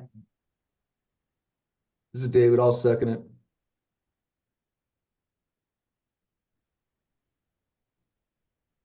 Quinn, you have your hand up? Yeah, I was trying to think if I should say anything or not. First thing is just more cosmetic. Everything's italicized, so we probably need to unitalicize it. Since italicizes for definitions. My question is, and I don't really mind one way or another, but is it really needed? That's my main question. Because chapter 4, 104.2, where it gives fire code officials, authority to approve, alternates, that has precedence. So to me, it seems kind of redundant. But either way, it works. It's just my main question is: are we adding more words when we don't need to? Yeah, this being new language, and there are other areas in the code that, where we identify we're approved by the fire code official. I can't say without certainty that they'll identify as 104.2.3. I would then suggest if we want to keep it in there, maybe put it in the beginning where approved by the fire code official. And you don't have to say per 104, just say where approved by the fire code official, comma, the registered design professional, and then the rest of it. Yeah, I'm good with that. That makes sense.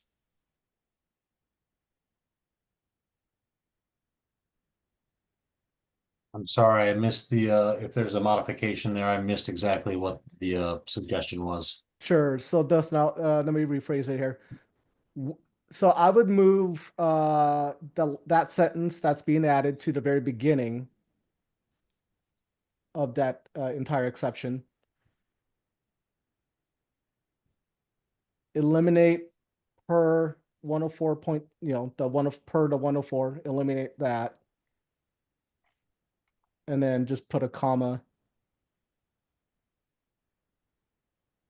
And then eliminate where. So, yep, right there. Eliminate that word. So it should read, where approved by the fire code official, comma, the registered design professional demonstrates. Okay. I will say that other areas in the code where it identifies fire code official, it is italicized, it is in a different, Yeah, the fire code official needs to be italicized and approved.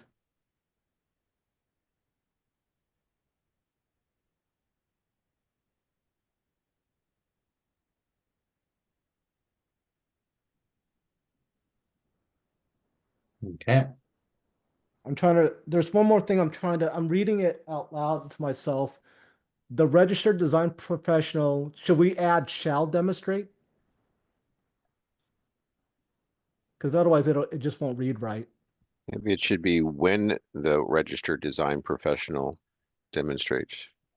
I mean, I don't understand why we say approved and by the fire code official when approved is already defined as approved by the fire code official. So I don't think we need to add by the fire code official. Yeah, I'm okay with that too.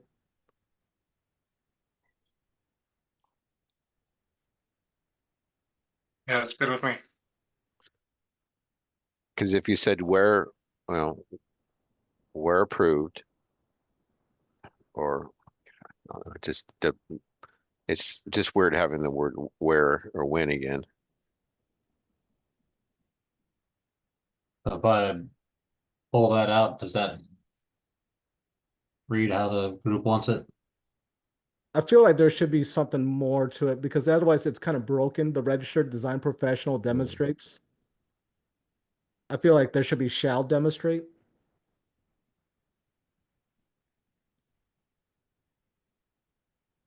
What do you guys think? No, that makes sense.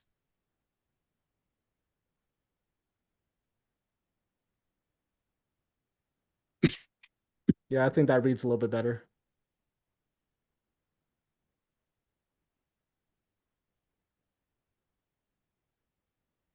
Okay. So with the changes here shown on the screen, Ricky and David, are you still supportive of your motions? Yes. So, yeah, I would like to continue as modified. Okay.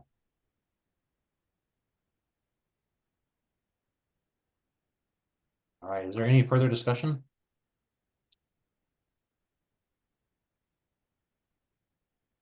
All right, I'll yield to Dan if you're still here or not having any issues with the phone. No, with the phone, it works better as long as you guys can hear me. Can hear you for sure. Yep. Okay, sounds better. All right, so all in favor, please say aye. Aye. Aye. Aye. Aye. Any opposed? Hearing none, motion passes. All right, Hugo, you said you had some other ones in there. Do you want to just shout out the log number for me and I can bring those back up since you said you had a couple?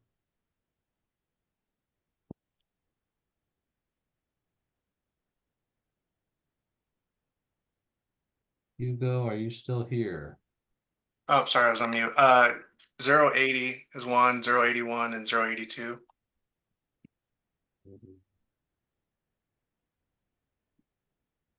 Those ones are not on today's agenda.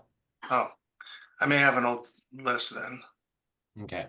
Oh, if you're working off of the spreadsheet that we initially sent out, Yeah. as we've done the work through each tag meeting, that initial scheduling of proposals is shifting. And so we're not quite getting through all of the ones that we've been proposing for the meetings. And so we're kind of, they're kind of pushing out a little bit longer than what was initially proposed on that one. So I don't know exactly where those ones are proposed at the moment. I'd have to go dig into something and on our network drive, and every time I do that, it bogs down and I can't open it immediately. Yeah, okay, I see. It's the 29th, so it's the next one. So it looks like I'm Okay. Off the hook for today then. yeah. Thanks. You're welcome. All right, so that brings us to number 9, which is Hey, Dustin, real quick. yes, sir. Registered design professional also needs to be italicized. Ah, gotcha.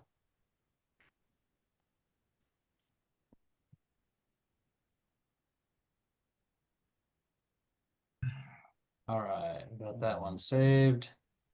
We're to agenda item number 9 again. This is 24 GP1074. This was drafted by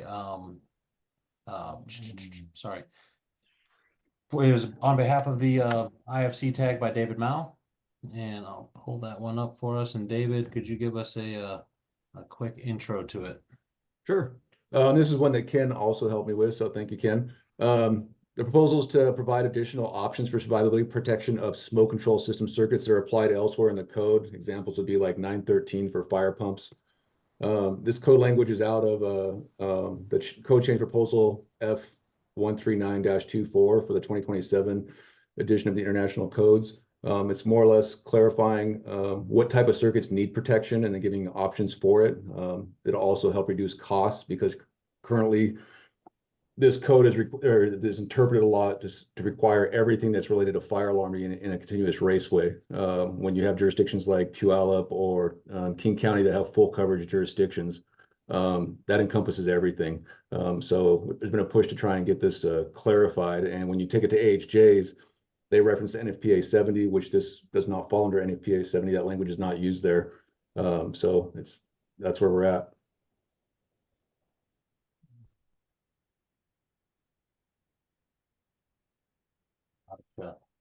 Comments and questions time.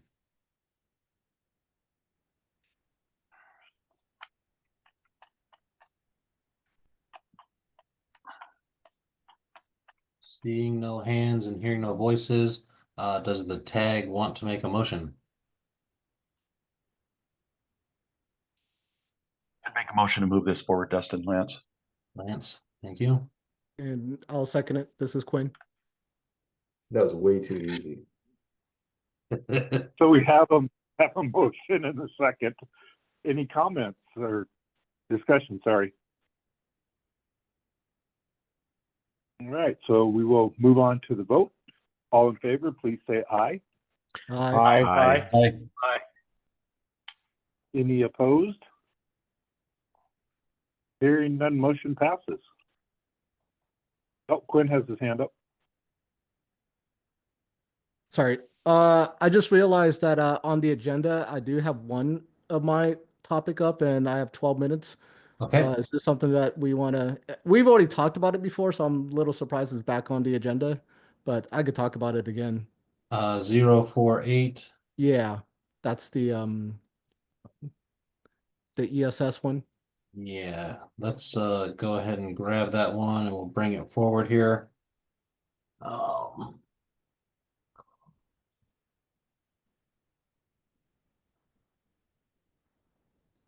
All right, so this one's a little out of order. This is agenda item number 15 now. Correct. And this Sorry is about that. Should it's all have voiced this earlier.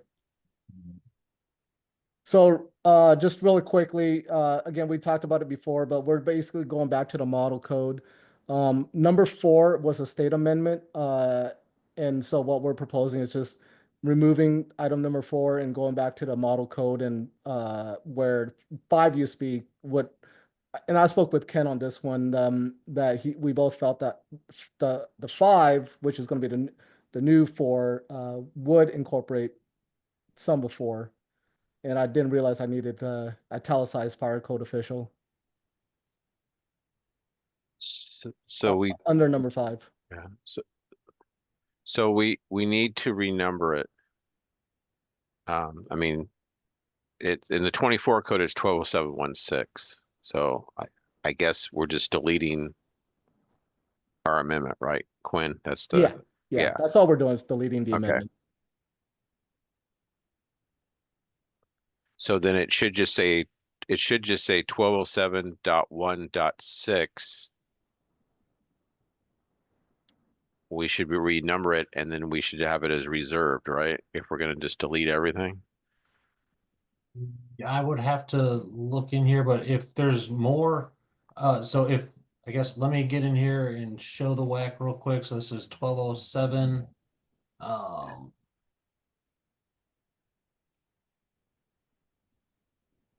So with this one, since there's all this other stuff in 1207 that is staying or moving, I'm not sure on all that just off the top of my head. If this section is the only one that's going away, we don't need to use the reserved language. It's only if everything goes away in 1207 and we're going back to all model code in that section, would we reserve just 1207 would become reserved. These subsections within this whack don't need to use the reserved language. So Dustin, when I went through it, all of that is model code. The only amendment was that section. So that's the reason why I only put that section in the proposal, but everything else is model code language. Okay, so everything you see right there is all model code. and I believe that in our existing amendments report, we probably have some indication on that. Let me pop it open real quick. I saved it on my local computer so I wouldn't have to deal with the network drive. There it goes. Because what I believe what happened was that 1207 in this whack was pre-adopted, so that's why it was listed. The whole section was shown in the whack because of pre-adoption.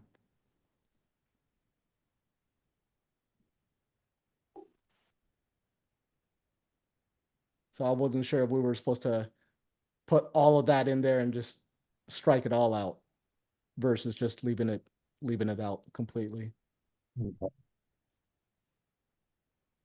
So this proposal would be for all of 1207 to return to model code language. And then as far as this one, I think we need to do a little bit of draft work on it. And what I would do is copy in all the whack sections into this one and then just show it as all strikeout. And then in the explanation, like you have here, we would just say we're returning back to the model code language, where this is the only difference from our amendment to the 2024 model code language. Is that correct? Correct. Okay, and the proposal for this one is still to return back to model code language? Yes, sir. Okay. What I would like to do then is not necessarily refer this back to you, but I'd like to draft a revision to this one, and it'd be quick and easy. We'll just put all the 1207 whack language into this one, show it as strikeout, and we'll re-review it there at our final meeting where we'll be doing any of the revised proposals. We'll have time for the public to digest it and make some comments on it at that point. Okay. So we need to vote on that proposal first, then. Yeah, so on this one, I guess I would like to maybe hear a motion to strike all the language from the whack of 1207, or I guess from 5154A-1207, and return that section all to model code, and then staff will draft the updated revision for this proposal. So I'll make that motion then. Okay.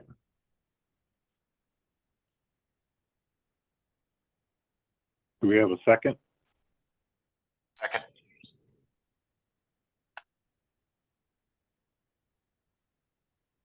All right, we have a motion and a second. Any discussion? Who was our second? All right. Lance. Thank you, Lance. So, all in favor, please say aye. Aye. Aye. Any opposed? Hearing none, motion passes. All right, and Quinn, you're out of here at 4. I am. So I got 5 minutes. I could probably listen to one more. Okay, I just want to do a quick check on our quorum here. We'll still maintain quorum with your absence, Quinn. So we're good there. And moving on, we should be on proposal or agenda item number 10.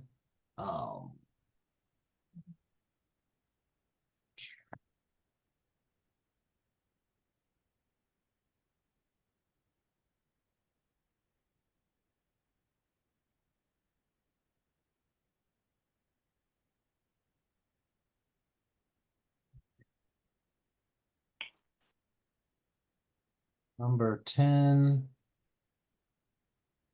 is 24 GP1071. This one was a Ken Brulette proposal. Yeah, this is one that did it get revised? I'd have to double check. I don't have a No. revision in my meeting folder here. Okay, well, that's fine. It's then I guess I made sure I got it correct then. Wanted to similar to what was just asked for on the previous one is to include all of the existing WAC language and then show it deleted. So this is all about carbon monoxide. This section got rewritten in the 24 code, and it was confusing. Our state WAC is confusing. And let's see, I'm gonna guess that sounds like David. Okay, awesome. Got them covered for you, Ken. Thanks. So this is a code change proposal that has again one that's done at the 27. I attached in the proposal, you'll see the video of the presentation that was done before that Jeff Trapio took a stab at redoing it. So my proposal shows all the state WAC language just gone, and then it adds in the 915.1. It's all underlined, and then I try to include the one part of our state amendment and the group E occupancies under alarm notification, and change that number in the model code, which is 30, to R50. And for whatever reason, I don't know the background of the 50 or the 50 or more language. And just would love for people to take a look at this proposal. Again, it's been vetted at the first committee meeting nationally as a cleanup to the 24 code. So I just didn't want us to have any issues with trying to look at our WAC, which was confusing, and then looking at the model code, which also is confusing. And just wanting to get feedback from the group if they thought this was going in the right direction, the state of Washington, to go ahead and adopt the 27 language instead of our existing WAC language. Also has a couple new definitions for carbon monoxide source and what the source direct is, and then a force indirect. So hopefully those definitions make some sense too. It's a big proposal, so like everybody to take the time to maybe take a look at it and make any comments on it.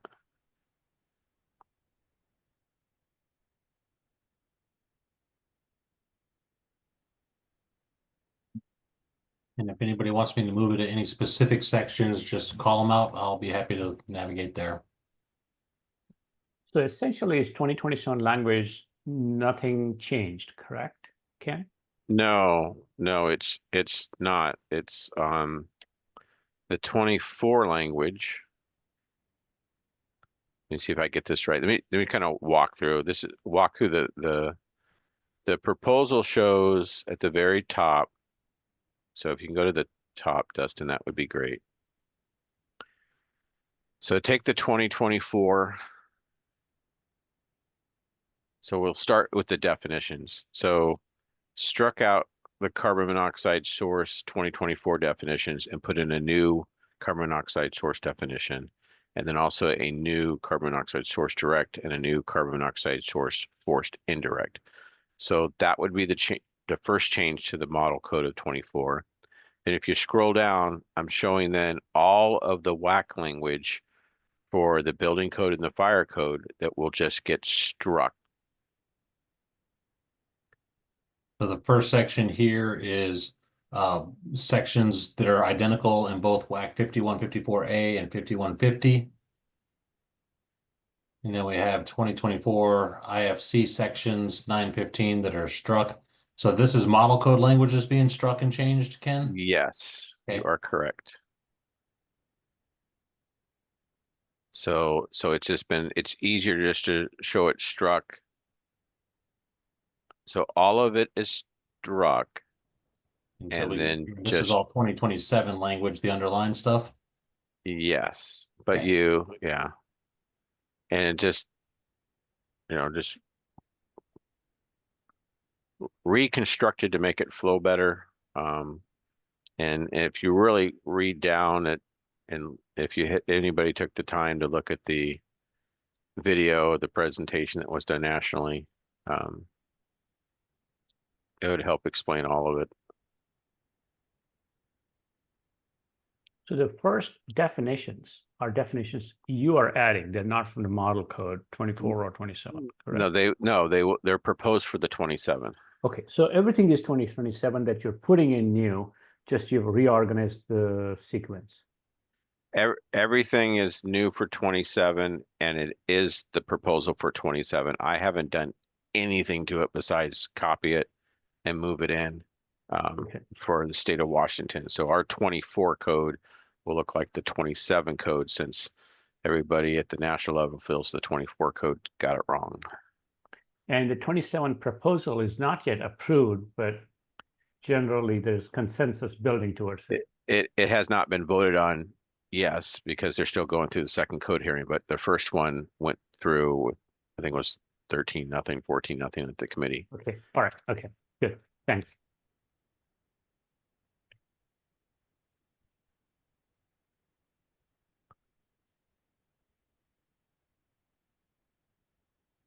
And right now we're in the building code sections. So this isn't, just the F here. Ken, do you know, are these sections numbered identically in both IFC and IBC? I believe so, they are, yes. If they got the F next to them, they do. Okay. And then this link down here in section 5 is the video you're referring to? Yep, that's the testimonial video that was done. And then, yeah, all of the explanation that was done in the written document. And I haven't found any comments back yet. And I guess with all of the 27 code change proposals that we're bringing, asking to be brought forward, I'm sure we'll all look at those closely to just make sure if there's any tweaks to them, that we'll bring it back to the Building Code Council prior to approval, just to make sure we don't mess anything up. Right. So would you know when the hearings, or I guess when that final language is expected? Well, the second code hearings are coming up, starting this week? Quinn? Next week. Yeah. Next week on Wednesday. Yeah. My hotel was the 18th, but not anymore. But at the same time, though, I wouldn't really, we've pre-adopted code language before, so even if it doesn't get passed at the national, doesn't mean we can't. Yeah, I just think that it cleans it up a lot more. And when you start reading through it and saying, okay, well, this makes sense. And this was our intention. And it was just trying to find out where to put that 50 or more. and more than 50 in the E occupancies. And and again, I think that was all set up because of my feeling is it was set up because of the portables for group E occupancies. And that's the reason that I think that section, because the model code doesn't deal with portables, and we have a lot of portables in Washington. So that's the reason I think that was put in there, so we wouldn't put an extra layer of requirements on the portables. And I guess my purpose in asking about when that language might be handed down is our final adoption is slated for November, prior to December 1 next year. And so at that point, we would have an opportunity to change some language from a CR 102 to reflect this. We would just need to make some good explanations on why we're making those changes. Yeah, understood. Hugo. Yeah, Ken, thanks for bringing this forward. I think this is all good language. My question and just point of clarification, has the industry expressed, or do you know if they've been able to catch up to this? Because the carbon monoxide detectors and all the notification requirements behind that, are they listed and approved kind of broadly throughout the industry? Because this become something new that I'm used to having to accept. Well, the UL listing, you have the carbon monoxide for the 2075s, and you also have the UL 268s for I think it's the combination ones. Those listings, I think, been out for a while, so I don't think there should be an issue with that. Also the UL 217s and the single station ones, the UL 2034s for the single station alarms. I think they've been out there for a while, so this is more, I don't think it should be an issue. All right, thanks.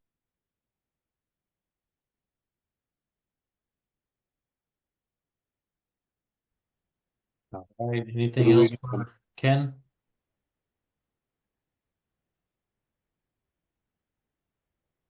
And I guess we're in a position to hear motions. This is Hugo. I'd like to make a motion to bring this forward to the building council. I second. Okay, thank you. We have a motion and a second. Any discussion? Yeah, I guess this is Ken. I got to discuss this. Do I need to bring this? Do I need to bring this to the IBC tag too, Dustin? So this proposal is slated for their agenda. So anything that's been identified as a proposal that affects more than one code is also on the scheduling for the other codes that they affect. So I can't remember which exactly proposal it was. There's one that's got the IMC section associated with it. That one is slated to go to IMC, IFC, and IBC. This one's on the agenda for the IBC as well. I don't have the date off the top of my head ready for this one, but all right, thanks. Thank you. I would like to take the recommendation of the tag to them. If you want to attend, you're more than welcome. But I think the recommendation of the fire tag on the proposal works as a way to communicate what's happened here today. Thanks. Okay, any more discussion? All right. All in favor, please say aye. Aye. Aye. Aye. Aye. All opposed? And Ken Hearing none, abstain. Yeah, Ken abstains again. I'm sorry. Yep. Thank you, Ken. Motion passes. Okay, that brings us to the proposal 119. This is another one from Karsten Jonas. And Karsten, are you still here with us? Yes, I am. Okay, awesome. Let me get this one pulled up for you and ask you to give a quick Oops, I think I closed it.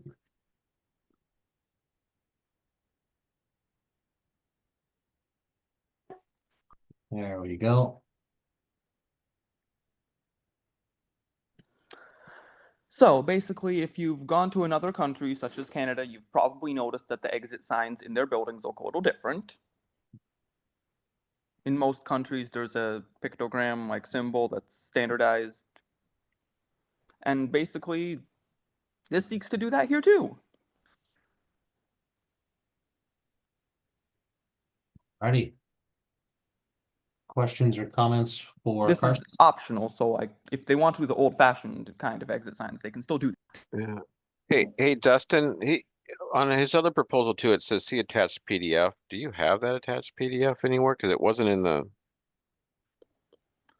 Yeah. Well, for this one, I can show it if you'd like.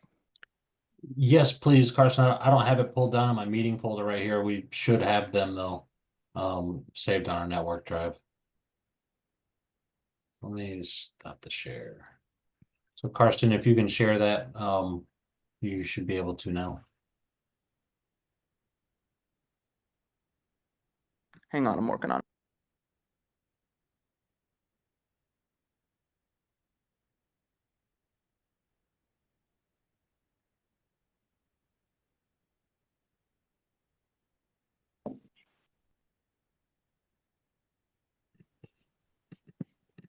Do you see it?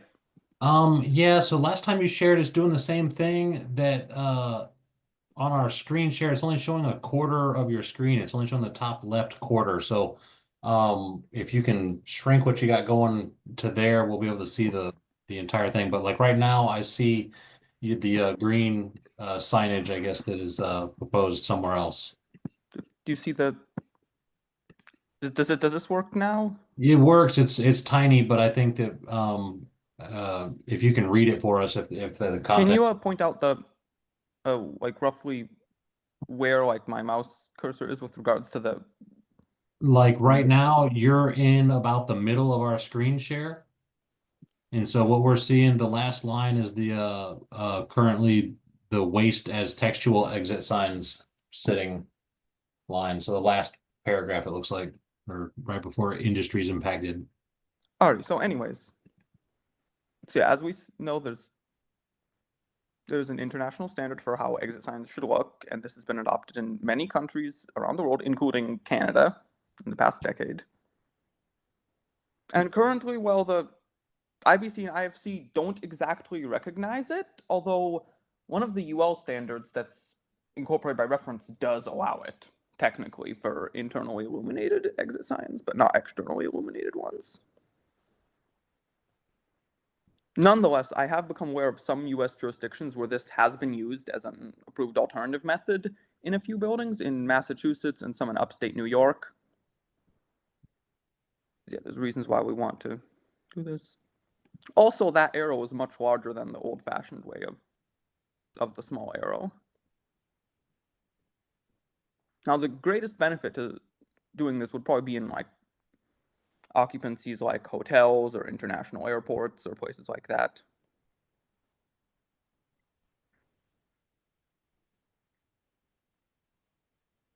Hey, Hugo? Yeah, just for clarification, there's a section 1013.6.1 under graphics, where I feel like this would be better suited in addition to, but you know, reworded so it aligns with that code section. This is meant to be an option that could be used instead of that section. That section could still be used as a choice, but it's since you're meant to provide another option. Yeah, since you're talking about graphics, that's where that what your proposal would be best suited. Well, that subsection is only for externally illuminated exit signs. This is meant to apply to both types, although some code officials have claimed that section also applies for internally illuminated ones, because I emailed some of them and they specifically told me that. Yeah, like if you were trying to do an exception, you could throw that exception under graphics or something to that effect.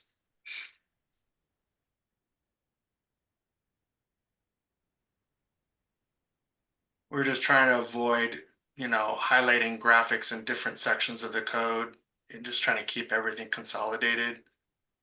Okay, so could we change the section number to 1013.6.1.1?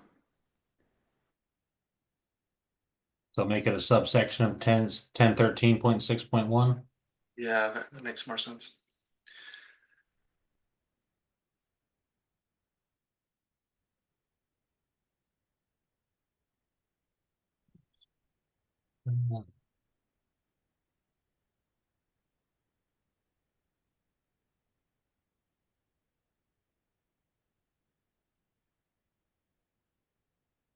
So Karsten, are you friendly with that amendment to the proposal, changing the section to be 1013.6.1.1? Yes.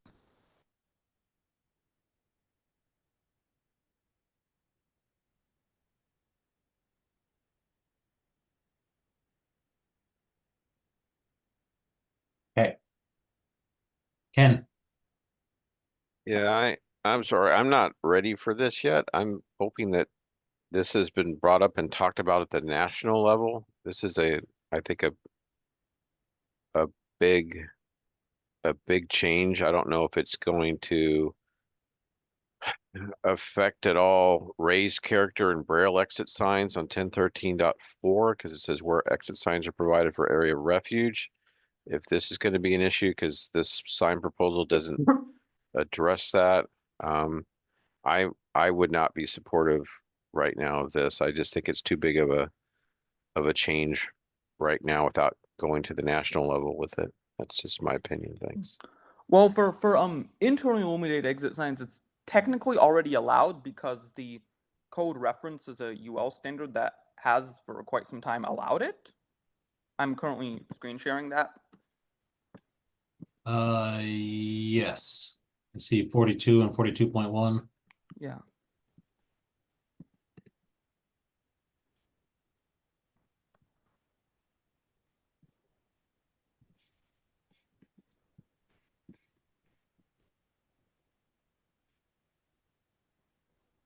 So if you're saying it's already allowed, then why do we need this? Well, for externally illuminated ones, because those are a different subsection that doesn't reference a UL standard, but instead references the code itself. Okay, so this would be a complete change to the normal exit signs for externally illuminated that has not been discussed at the national level. Well, That it has been discussed, but the vast majority of exit signs are internally illuminated.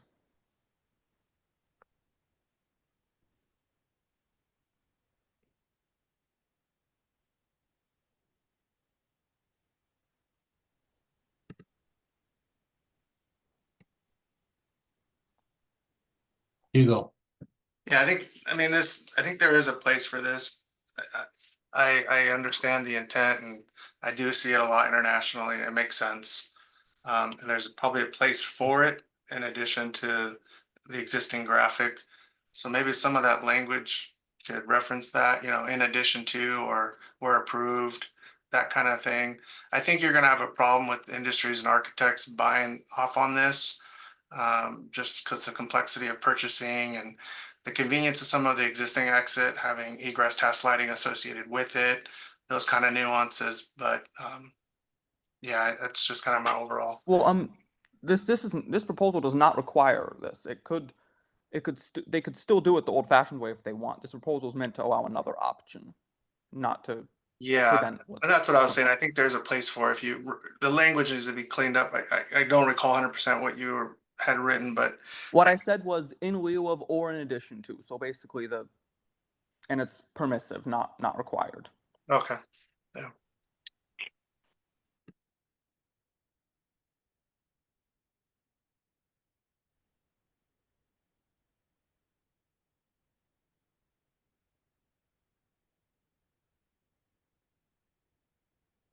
All righty. Anything further on this proposal for Karsten? Can you share that again? Can we read the language? Yeah, I'm bringing it up right now.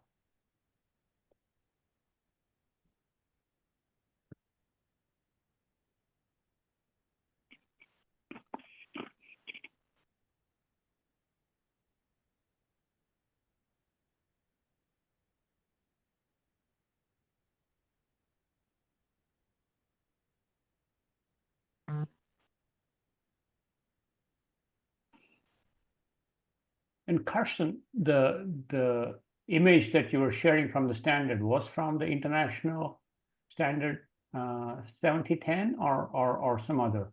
Yes, yes, that is the same one shown in that standard.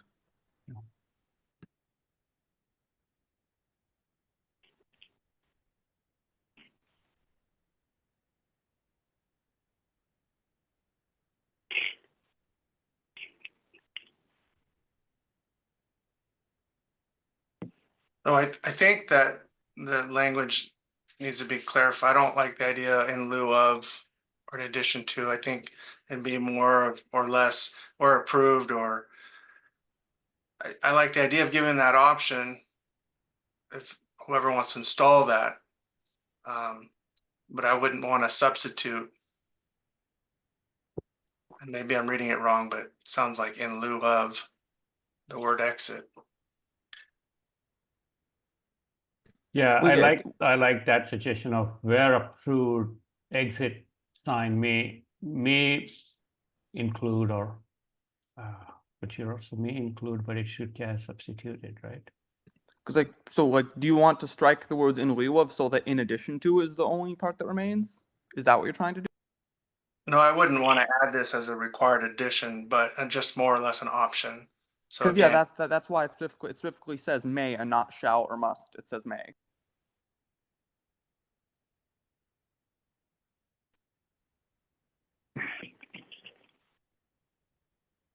So essentially, I think, Hugo, if I read what you're saying, you're saying the language should be where approved an exit sign meeting the standardized international organization for standardization standard 7010 may be permitted. yeah, the language is either shall or should. Shall is a requirement and should is the option.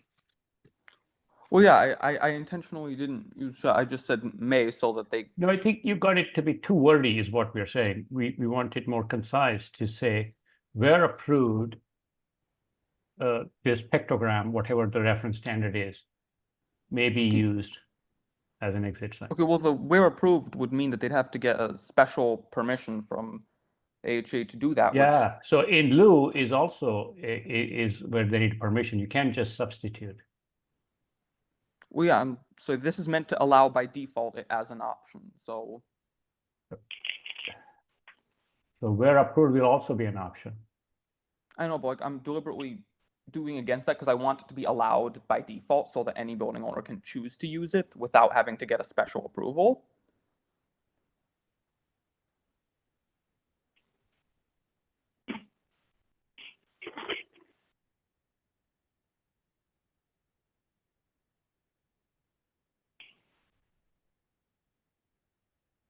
Because again, for internally illuminated exit signs, it is technically already allowed if you very carefully read so this is just meant to allow for externally illuminated what's already allowed for internally illuminated.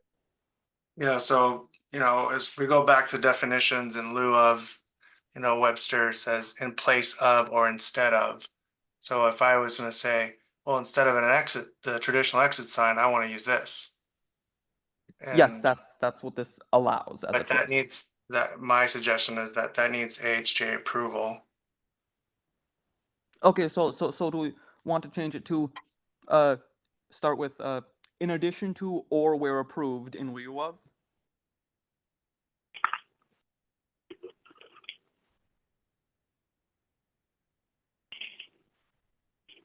Yeah, I mean that makes a little bit more sense.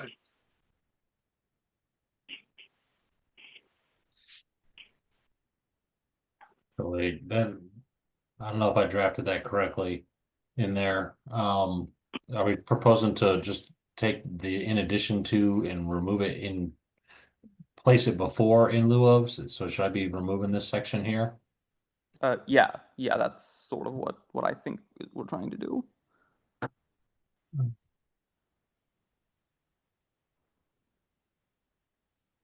That look correct to everybody? This is Ken. I think we're not quite there yet. You still would have to go to chapter 80 and add in this ISO standard 710 or 7010.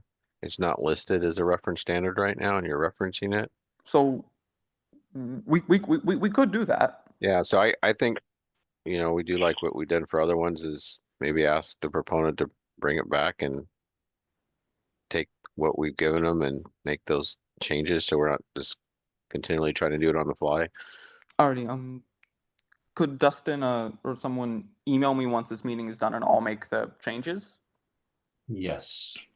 Do we want to hear a motion from the tag to refer this back to Karsten for a little bit of work? Yeah, I'll make a motion. This is Hugo to send this back and revise it, resubmit it to the tag committee for further review and approval. This is David, I'll second it. All right, we have a motion and second. Any discussion? So like once I get this sent back to me, who should I send it to? When you're ready to send it back for discussion here at the tag, please send it back to either me, Rosanna, or the SBCC general inbox, and we'll receive it that way. Are you looking to collaborate with anybody who's been having conversation here as well? I think I understood what the reference standard issue was, so but we can talk further over email. Okay. Hugo.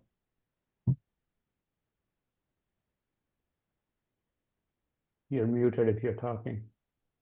Yeah, just my 2 cents. I'd look at other sections in the code where it references alternative methods and kind of follow that as much as possible verbatim as far as language goes for consistency. That's my advice. Got it. All right, so we have a motion and a second and some discussion. Any other discussion? Okay, we'll go to a vote. All in favor, please say aye. Aye. Aye. Aye. Aye. Any opposed? Hearing none, motion passes. All right, that brings us to. We're coming up on 4:30, and we're losing somebody, or are we gonna still have a quorum? So looking is Hugo, you have to leave here in just a second. So let me just take a quick look. We will still have 8, and then it was Kevin Marr. He's leaving at 4. Is Kevin still here? Doesn't look like it. So maybe. It looks like we are still with quorum. Okay. Just wanted to make sure with all the moving parts. Yes, it looks like we just barely are maintaining quorum.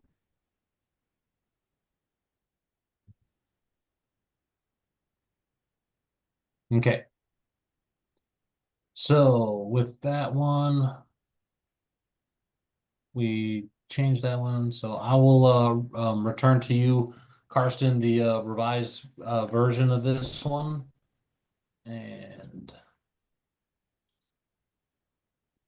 we'll get down to number 12 is 039. This comes to us from the Spokane Fire Department. And Dave Kokot was the drafter on this one. And I don't have him on the meeting today. It might be. Is Lance Here, gonna I do got that for him? Yeah, I can do that, Dan. Okay. Yeah, thank you.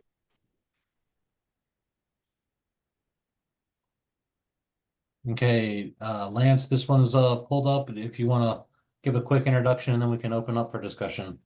Yeah, Dave was trying to capture bulk storage of tires and automatic sprinkler requirements, and have that be retroactive in Chapter 11. I know ICC has made a ruling on operational permits and those retroactive requirements coming into play. I know a lot of jurisdictions have a problem with trying to enforce those retroactive requirements on the permit side of the house sometimes. So that's where he's coming from on this.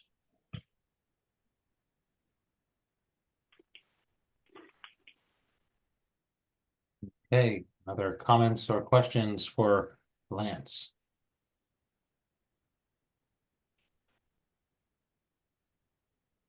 And Wondering, Lance, if you don't want to use the word aggregate.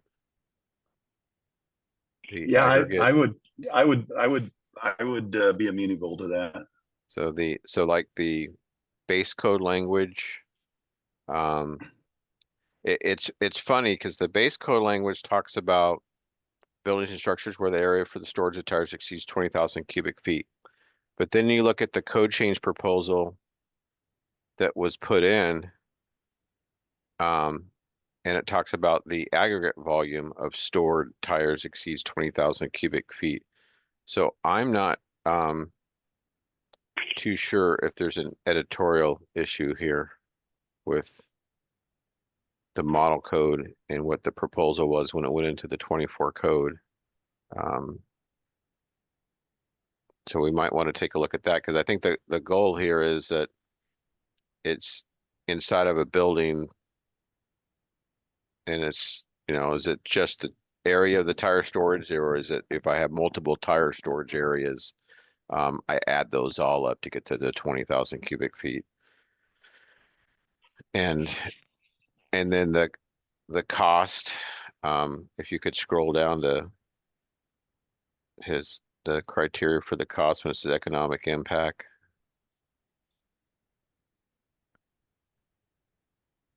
oh, we do have a separate LCCA for this one, so give me a moment. I didn't pull it into our meeting folder.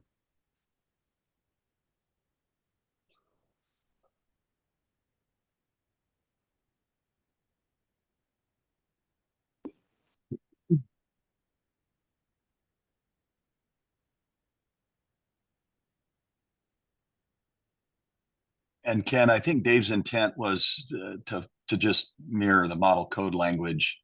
And if we're talking about storage in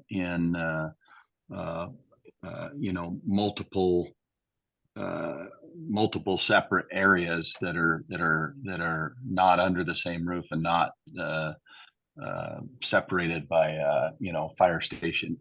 fire areas, right? Mm-hmm. No, yeah, I'm just confused because there was an F104-24 that uses the words aggregate, and then F105-24 says in 20,000 cubic feet in volume. I don't know if they merged those two together. I see what you're saying. I'm not too sure, because I don't know why they're or wait a minute. No, I'm wrong. This is a proposal for the 27 code that says that they wanted to use aggregate volume of stored to aggregate it, and the other proposal is in volume. All right, I'm sorry. My link went to a proposal and not the code change details, so sorry about that.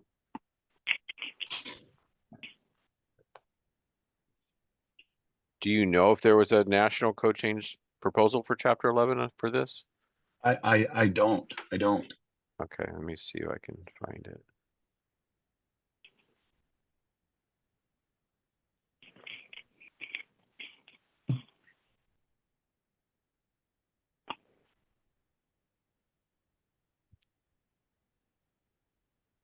Does the code have a definition for bulk tire storage? I remember that being part of the discussion also.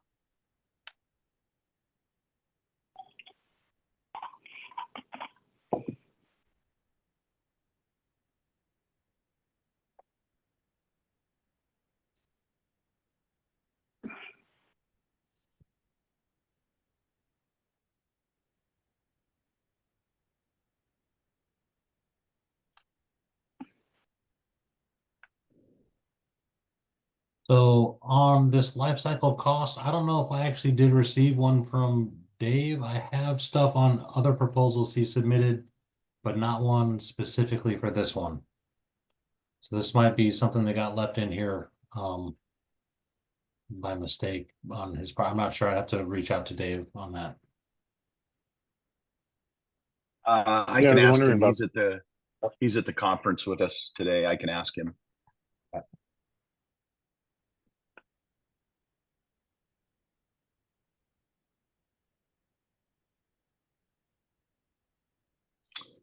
I thought he had done an LCCA for this. I definitely have one on his one that's for the definitions and bulk beverage storage. And then So there's tires, comma, bulk storage of, and they defines it as storage that has available area for 20,000 cubic feet. So if you want to do aggregate, we have to change the definition as well. No, I think that's why Dave left it as bulk storage. Yeah, so if you open the definitions, Dustin,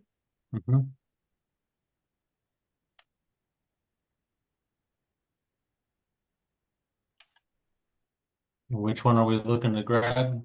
go to tires, yeah, 202 tires, bulk storage of.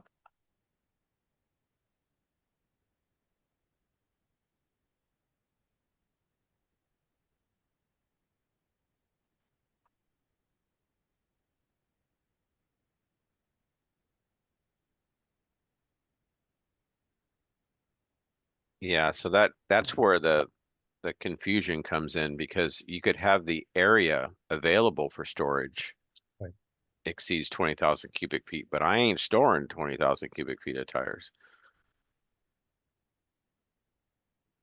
Okay, so here's where you're saying that if you have capacity to store 20,000, it's okay, but if you start storing it, then you have to sprinkle it.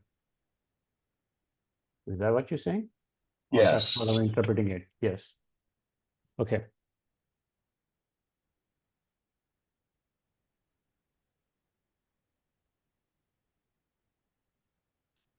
Then the aggregate doesn't matter. The word aggregate doesn't matter because it is capacity to assumes aggregate then.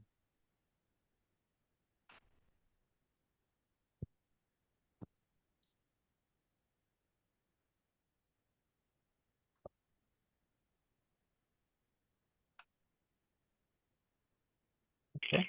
All right. I'm good.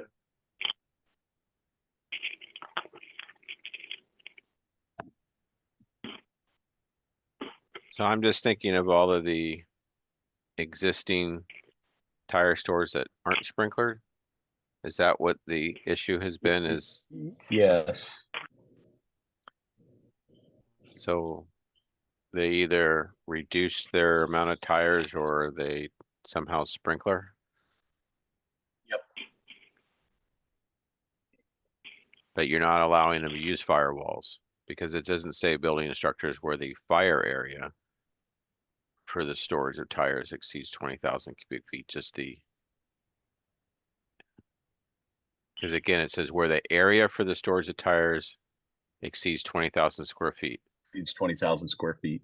Yeah, so again, it's the area for the storage. It's not the actual tires being stored, just the area. And I think that's going to cause some confusion is I have a building that's big enough, but I'm not storing all my, I need to have a limitation so I'm allowed to stay in business.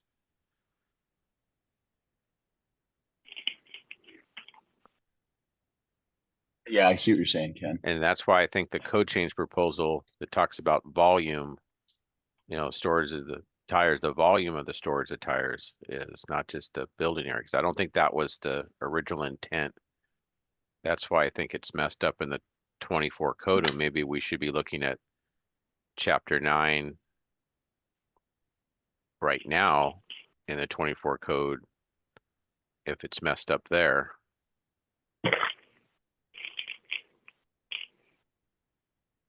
I'm trying to open it up right now. So it's 903.2.9.2.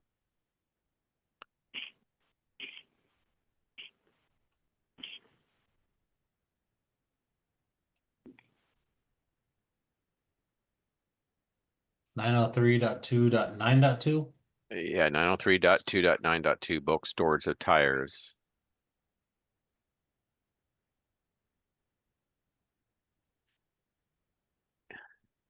And then if you click on the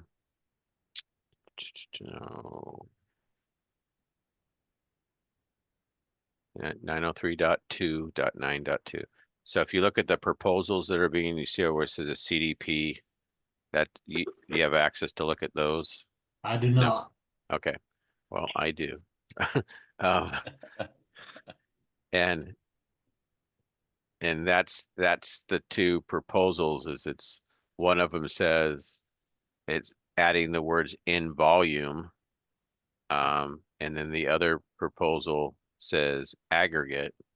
It says buildings where the aggregate volume of stored tires exceeds 20,000 cubic feet, and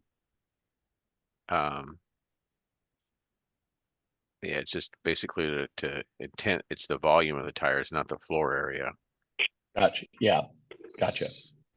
So just to clarifying when, when we're going to trigger the sprinkler system. And I figure if we're going to do it in chapter 11, we better clean up the chapter 9 stuff too. So maybe we can ask Dave just to tweak the proposal to include NL3.2.9.2 and look at the two code change proposals, the 104-24, 105-24, which I believe already went through committee with, and there was no comments on them. 104, yeah, 104 and 105 got through committee, so I do not think they're going to be brought up at the second one. So they're going to be like going through like the consent agenda. So that would be my recommendation, is just to look at those two code change proposals, see if we can tweak it. Because we have to give a limitation on an existing building owner that has. Yeah, no, I agree. Yeah. Okay. So then I'll make a motion to get this back to the proponent to adjust it based on F104 and F105 for the 27 code that cleans it up, and also look at the existing 903.2.9.2 and to modify his proposal to include chapter 9, not only chapter 11. That was F104 and F10 what?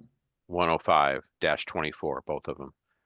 So those are proposals in the 27 code that we can look at, Ken? Is that what you're saying? Yeah, okay. It's proposal in 27 code that trying to clean that up because it's obviously an issue here.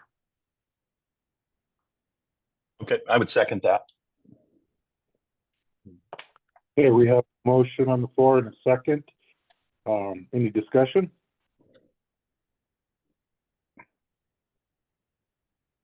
Hearing none, we'll go to a vote. All in favor, please say aye. Aye. Aye. Any opposed? Hearing none, motion passes.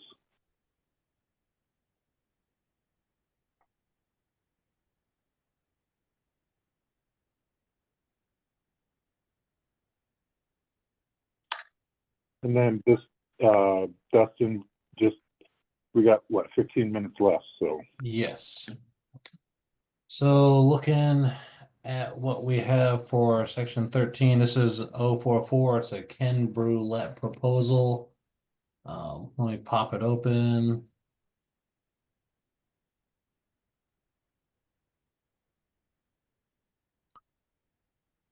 Comes on section 1107.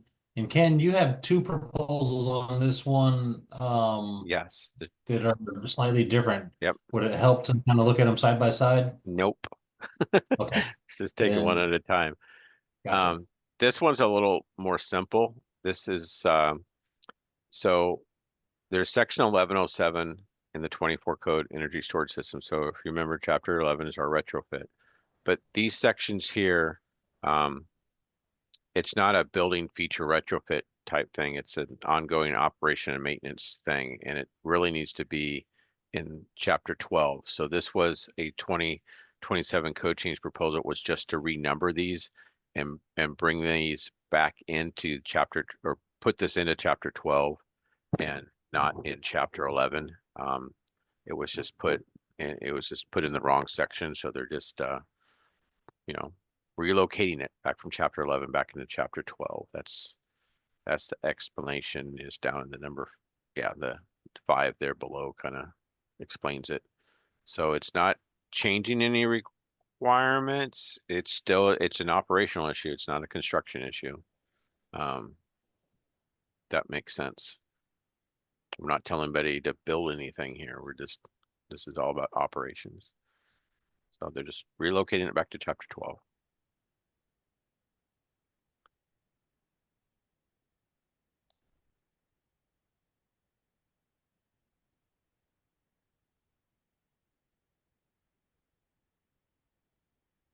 Is there any comments or questions for Ken?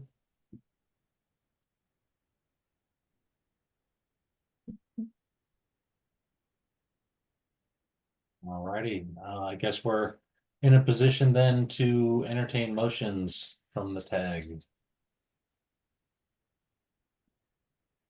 I would make a motion to move this forward. Walker, I'll second. Okay, we have a motion and a second. Any discussion? Not seeing any. We'll go to a vote. All in favor, please say aye. Aye. Aye. And then any opposed? Not hearing any. Abstain. Motion passes. Was that Ken for an abstention? Yeah, I'm abstaining. Yeah, I'm sorry. Yeah, okay.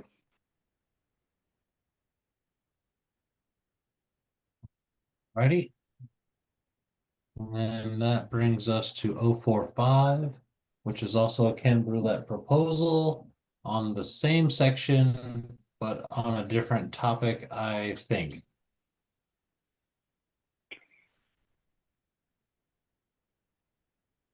Ken, you want to give us a quick intro on that one? Yeah, so the reason for this proposal, why they're separate, is just in case this one doesn't go forward.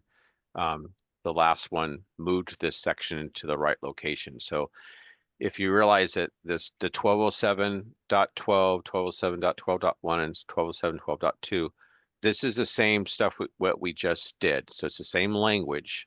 Now what you're seeing here is that same language with additional language added to it. So the first thing is the renumbering, which I showed here, 1207.12, 1207.12.1, 1207.12.2. But then there's some additional language added for pre-existing. So it's wanted to make sure that everybody understood that that's the condition we're looking at. And then also when they're not listed to UL 9540, that was added in. And instead of the hazards mitigation analysis, it's a technical report. And what else was there? Again, yeah, just technical report to be used. That was the correct language. So let me see what, I can't remember what else was added in here. I don't know if you can go down to the explanation of each section. If you, yeah, right there in section 1207.2. If you guys just wanted to read it, so I don't read it for you. That makes sense. And is there any benefit to me bringing up 044 to look at them side by side, or you still want to look at them just separately? I think we look at them separately because I'm showing everything that's in everything that's not underlined or crossed out would be the previous one. Okay. And then if this one moves forward, does this create an option 1, option 2 for these sections? No, it would basically, if this one goes forward, the other one I could withdraw. Okay, gotcha. At that, yeah. Does that make sense? It does. Yeah. So this again was another 2027 code change proposal to clean things up and make it more clear. And so Just want to make sure the explanation makes sense that I copied and pasted over.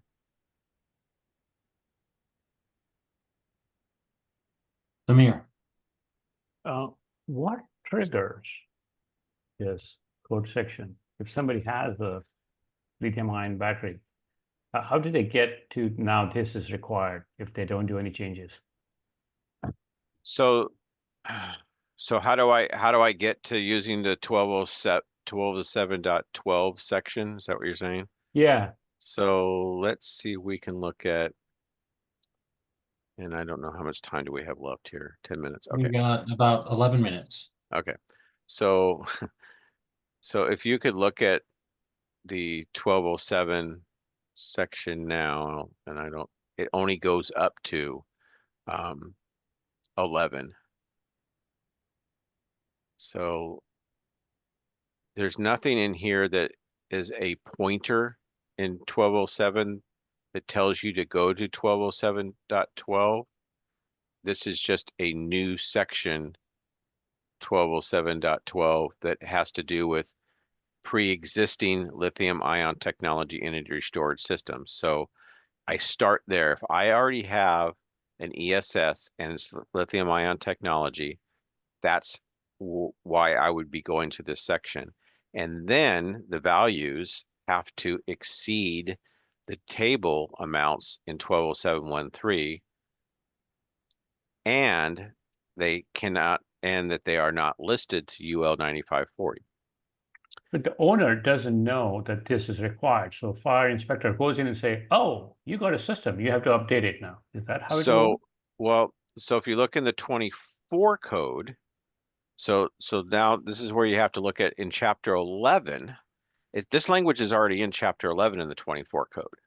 So if you go back into chapter 11 and go to 1107.1, there you go.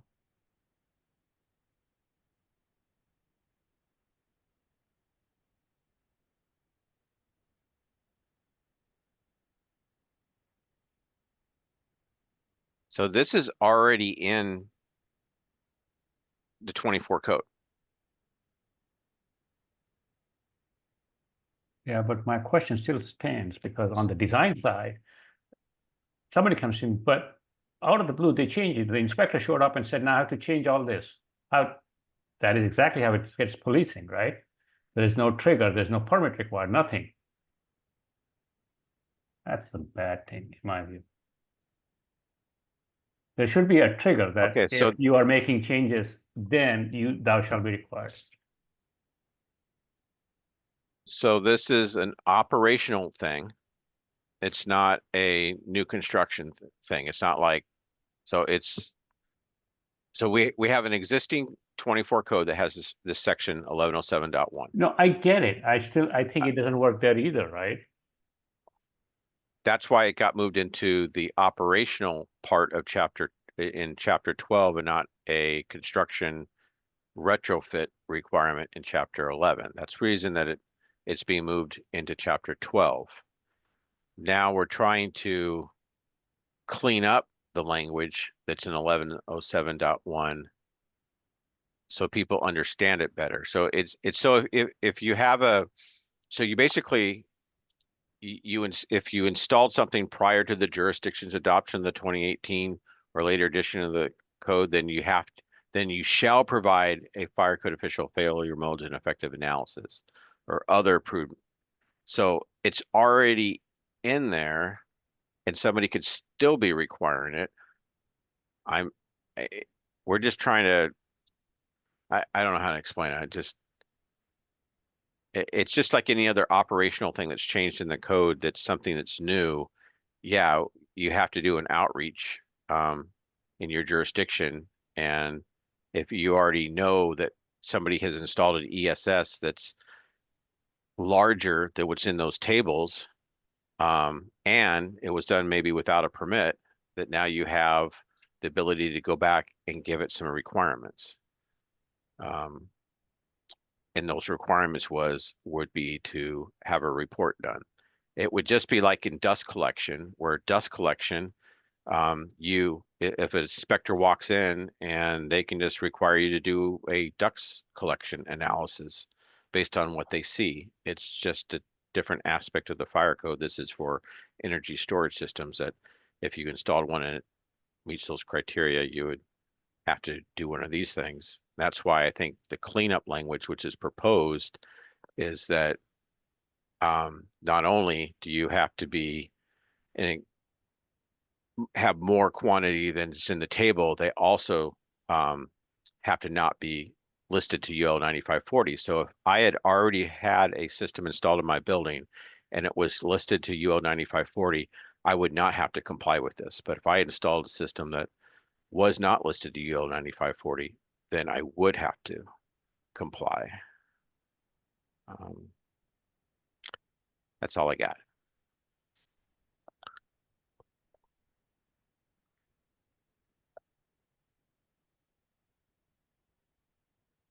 Walker. So Ken, I just want to make sure I'm understanding. So is the intent to cover pre-existing installations that weren't listed to UL 9540 as well as new technologies that aren't yet regulated under UL 9540? So this is only lithium ion technology. It's not new technologies. Gotcha. Okay, thank you. Okay, so it is those looking backward, those past installations that. Yep. Okay, got it. Thank you.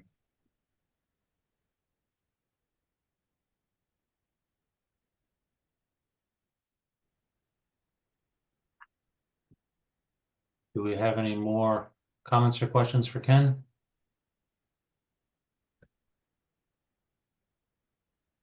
Then if we don't, we were in a position to entertain motions. Oh, we have Russell. Russell? I just have a question for my own curiosity.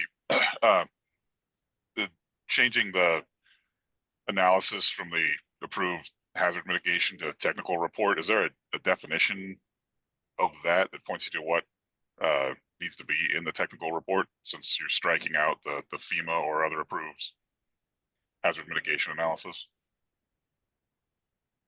Yeah, I believe so. Let me see if I can find that.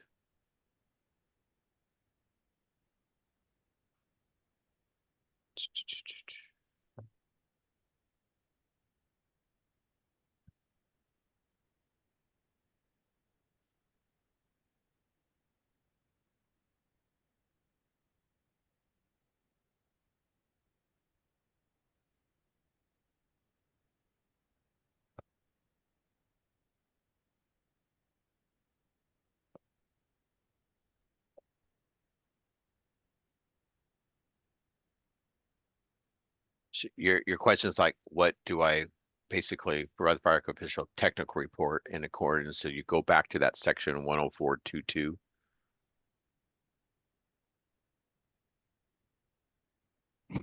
Yeah, I'm looking at the 2021. I guess it must be in the 2024. Yeah. I'll look at that. Thanks. Yeah, so just, he's got it, he's moving it over.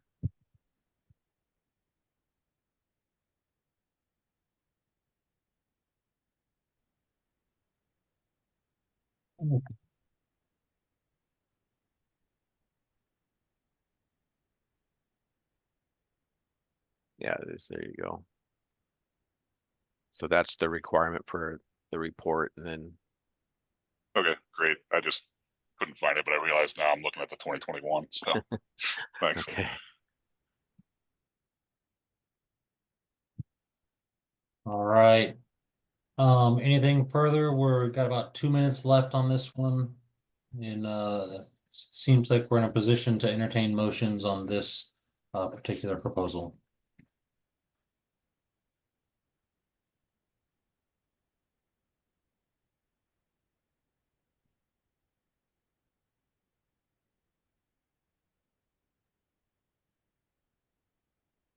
Dustin, I'd like to make a motion to move this forward to the State Building Code Council for review. Mr. Walker, I'll second. Okay, so we have a motion on the floor and a second. Any further discussion?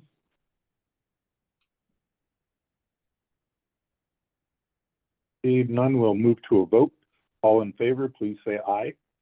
Aye. Aye. Any opposed? Samir, I will oppose. We'll do a voice roll call vote real quick. Let's see. I'll call Jacob Liddycoat, but he's no longer here. Quinn is no longer here. Ken Brulette, you're gonna abstain, I assume. Yes. Okay. Hugo Sotelo, are you still here? I don't see him in the room.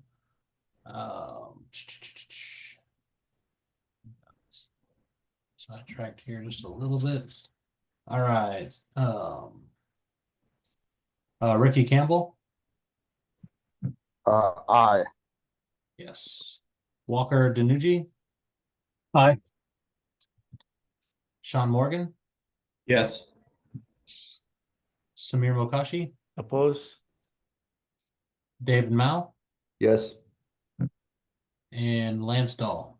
Yes. With that, it passes 4-1 with one abstention.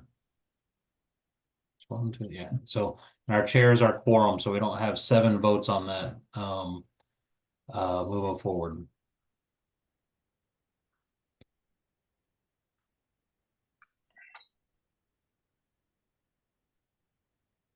Alrighty, Ken, since that one's moved forward, do you want to withdraw proposal 044? Not at this time because I don't know what's going to happen after this. Okay, hear ya. Then I will yield to Dan to take us across the finish line, and I think we need a motion to table the rest of our agenda for the next meeting.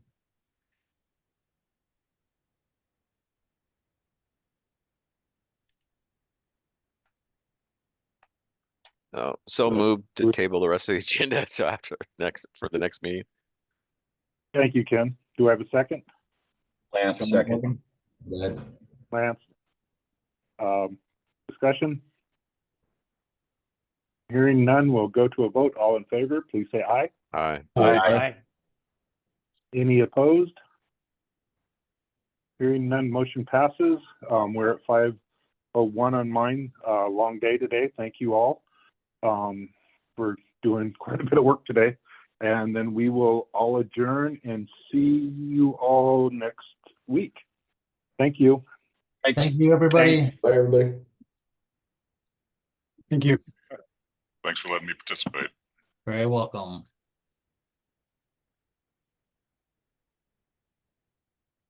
All right, Dustin.